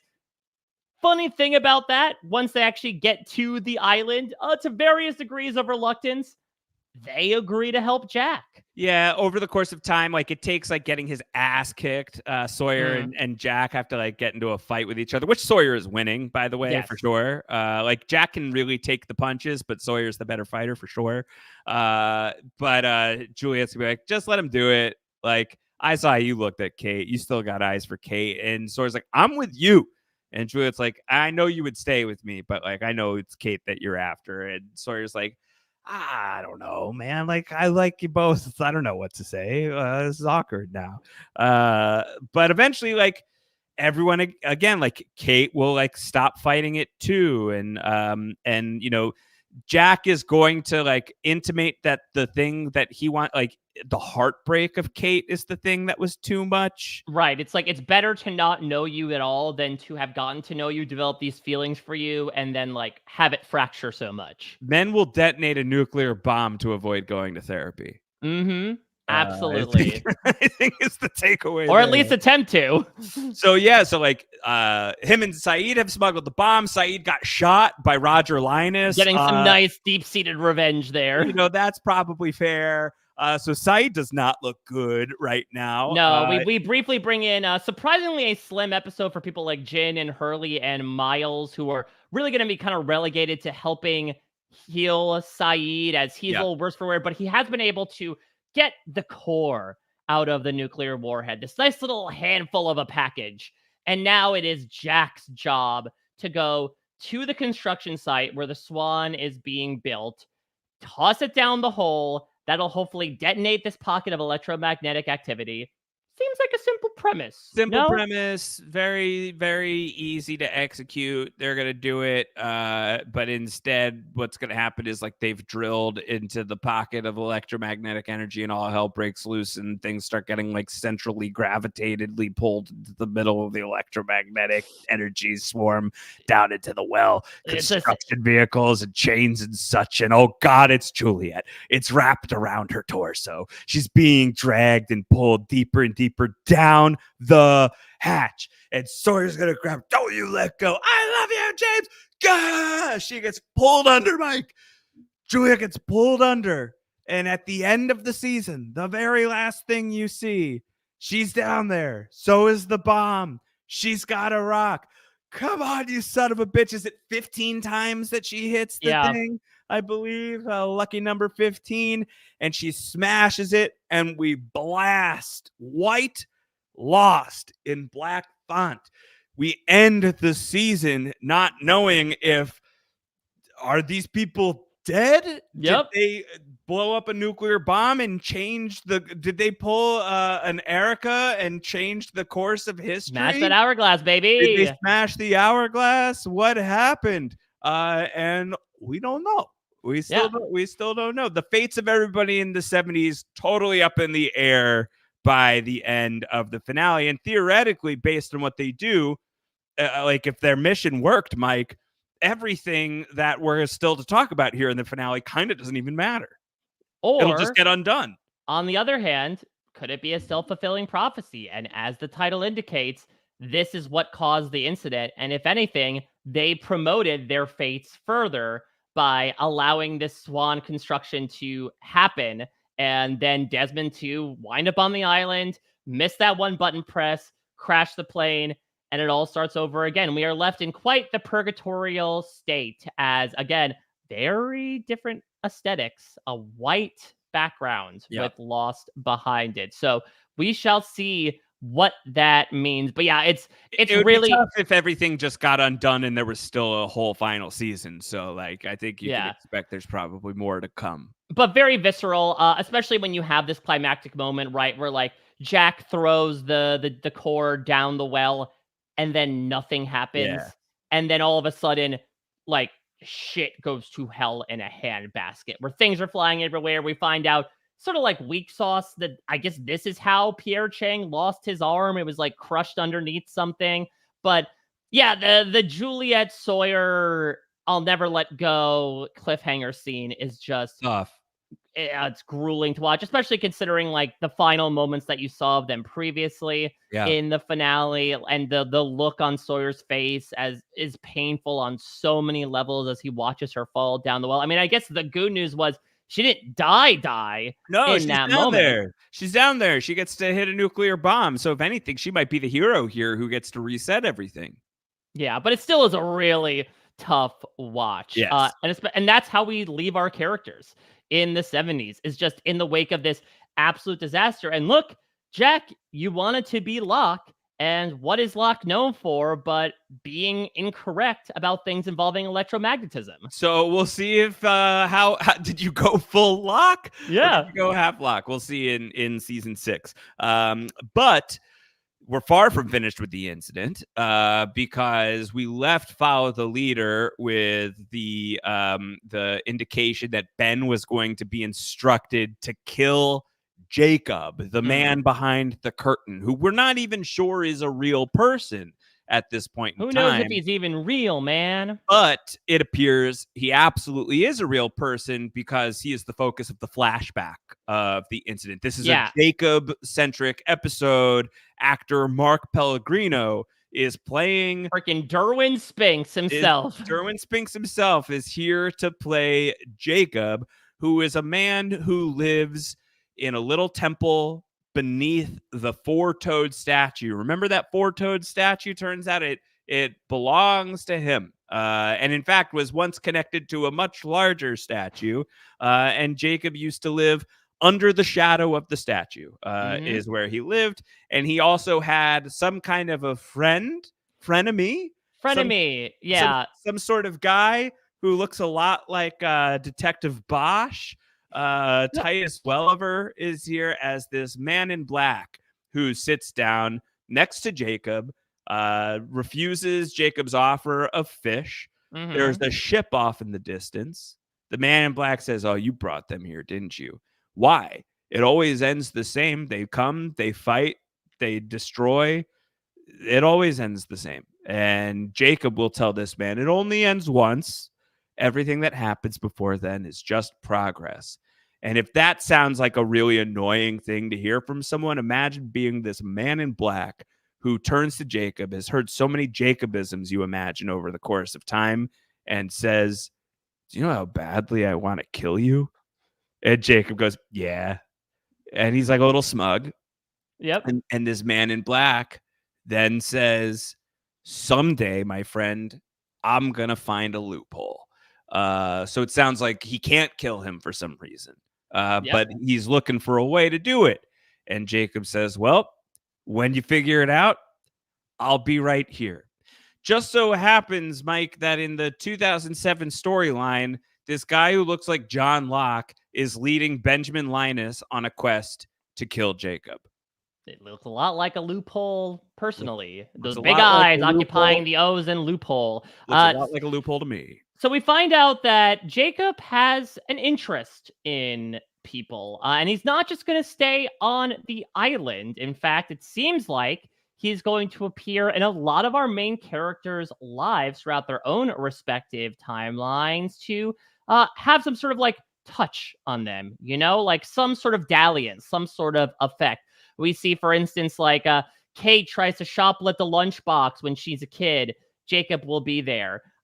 When James Ford tries to write the Sawyer letter during his parents' funeral, Jacob is going to be the one to give him the pen. Even more recently, we finally see the death of Nadia, and Jacob will be there to actually stop Saeed from stepping into the street as Nadia is hit by a car. Well, we find out that Jacob was at the wedding of Jin and Sun. He gets a candy bar from the hospital The Apollo bar, yeah, for Jack. He is also going to show up as John Locke is standing, or I would say lack of standing, actually lying on the ground near death. Jacob will show up alongside him, put his hand on him, and just happens to touch him. John Locke happens to open his eyes in that moment, and he tells them everything will be all right. I'm sorry for what happened.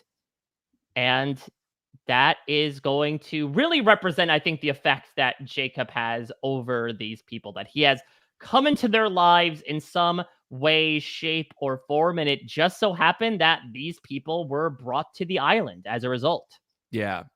So there, the question of like, how did the plane crash seems like it got, resolved through the idea of Desmond didn't push the button, and Desmond maybe had to keep pushing a button potentially, unless the plan with the nuclear bomb works. Potentially he's having to push a button actually because of the nuclear bomb. So like we're pulling back layers of like, why did these guys crash on the island? Surface reason, Desmond didn't push a button. Potential second reason, because you dummies blew up a nuclear bomb. And then underneath that, it seems like, well, maybe because this like super entity tapped you to come here. And so like now there's questions about like, well, what came first, the chicken or the egg, right? Like what came first, the bomb, or Jacob seeing that these people are people who are like fated to be here, or people he wants to have here for whatever reason. It sounds like he can summon people, right? That's what this guy says. It's like, you brought them here. So if so, like why and for what? Season 6 questions, I think we could safely say. Yeah. But here for the season 5 finale, Jacob himself doesn't do much in the way of answering because he's a little too busy getting killed. So that's the thing. Yeah, we go to the shadow of the statue, and we get the showdown between Jacob and Ben and the man we assume to be John Locke. And yeah, the guys is pretty much dropped immediately, as Jacob is going to look at Ben and say, oh, well, I guess you found your loophole. I guess you found your loophole. And that's outside of the statue, Ilana and Bram and some of these other guys, Frank and Lapidus. Frank have been transporting this huge box. Frank gets to look at it. When he looks at it, he goes, terrific. They close the box. They go to Jacob's cabin, which doesn't seem to be A, moving around anymore, and B, attended at all, been abandoned for a while. There's a dagger in the side of the cabin. There's this ash ring that surrounds the cabin that has been broken. Disturbed. Yeah. It has been disturbed. Like what is like an ash, like a sort of like shapeless amorphous ash remind me of on this show? Anyway. Asher when he was in utero. Oh, that's right. And so they come and they go to Richard Alpert and they're like, we have to show you something. And they open the box, and in a way that mirrors the season 4 finale of seeing that it's Locke in the coffin, we get a very similar camera angle that shows us, is Locke in this box too? So who's that in there? And who that in there certainly seems to be whoever that guy is that we see at the start of this episode telling Jacob, I'm going to find a loophole someday. What do we know about that guy? Currently, technically, nothing official. What are some of the things that we have observed this season and throughout Lost, Mike? Well, we have seen we've seen Ben summon the smoke monster to this subterranean temple The smoke monster that we have demonstrably repeatedly seen has the ability to take on the likeness of dead people, specifically people whose corpses are on the island. We have seen that this smoke monster, in the guise of Alex, has suggested to Ben, do whatever John Locke tells you to do. Moments later, John Locke shows up overhead and says, hey, how did that go? And a day or two later is going to tell Ben, you're going to go kill Jacob. Why wouldn't you want to kill Jacob? He's never talked to you. He's a piece of shit. We're going to ask him why he did this, and then you're going to kill him. And we also know that someone many, many, many years ago literally told Jacob, I'm going to find a loophole and get you killed. So you put those pieces together, and let's see if we don't get an answer to some of these questions really early on in season 6. I was gonna say, if you can't put the pieces together, just wait like 3 days. Just without like outright saying it, I was like as excited as humanly possible, leaving season 5 of Lost, feeling very strongly like, what? Wait, whoa, wait! Yeah. I think I understand what that just was. Yeah, and feeling like, I'm without asking the full question. I mean, no, I'll ask the full question.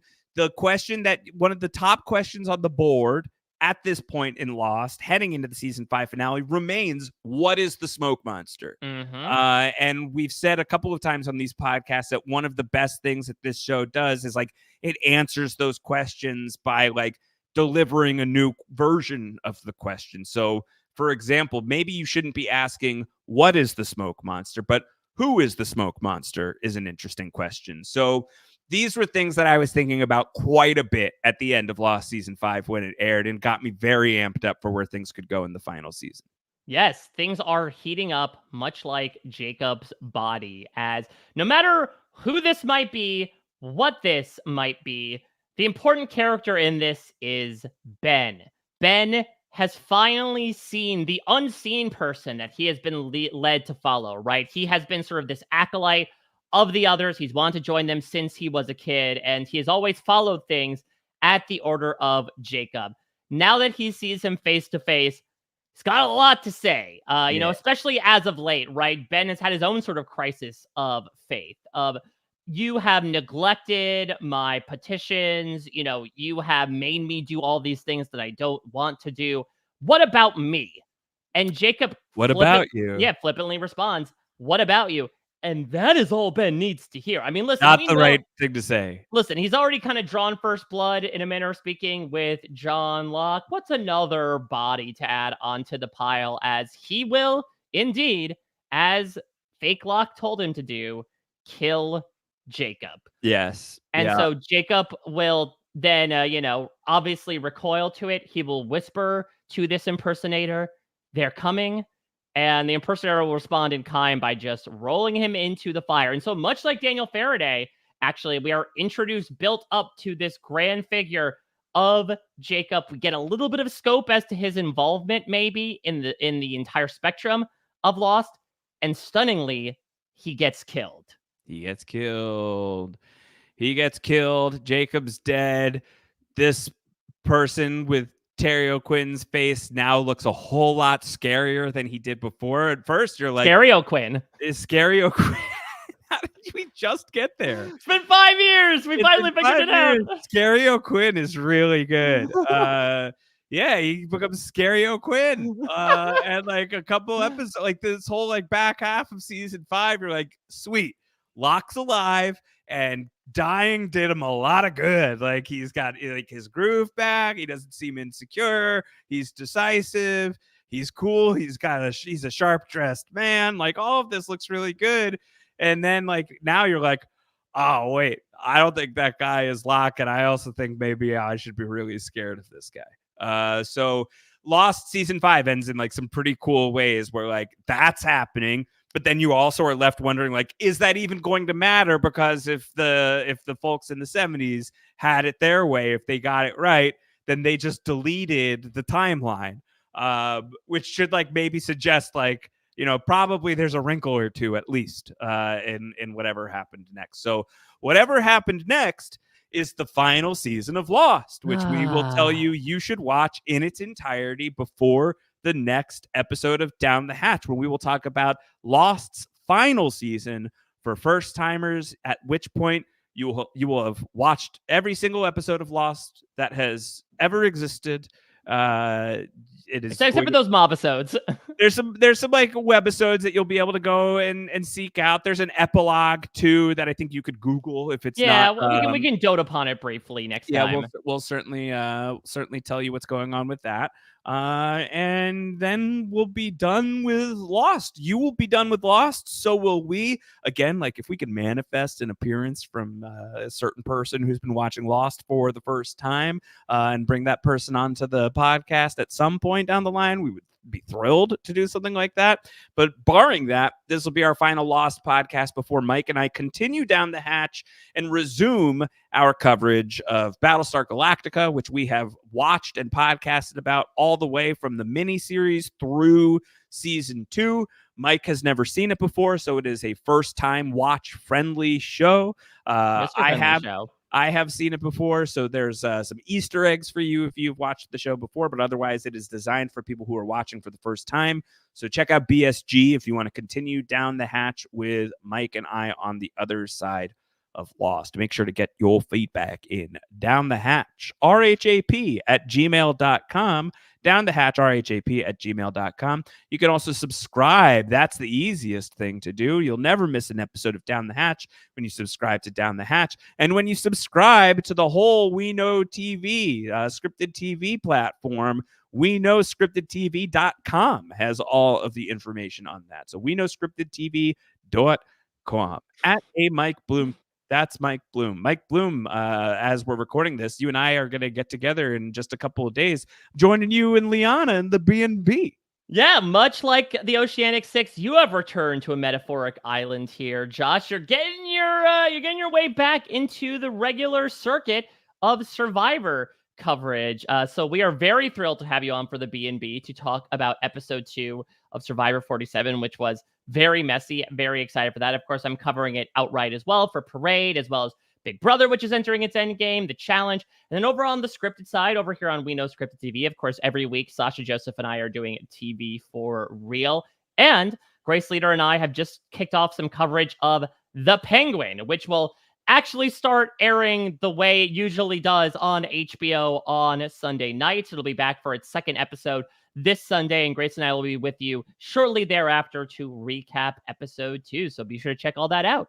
Amazing. All right, folks, we will return closing the loop on Lost, a loophole of our own. This was our loophole to get to talk about Lost again, Mike, Yes. But unfortunately it's swiftly coming to an end. Our excuses have run out. We will have one more excuse to talk about Lost, perhaps a second, and then of course we will find more excuses at some point down the line to talk about it. But imminently coming to an end as we have the final season of Lost for first timers next on Down the Hatch. Until then, everybody take care. Bye-bye.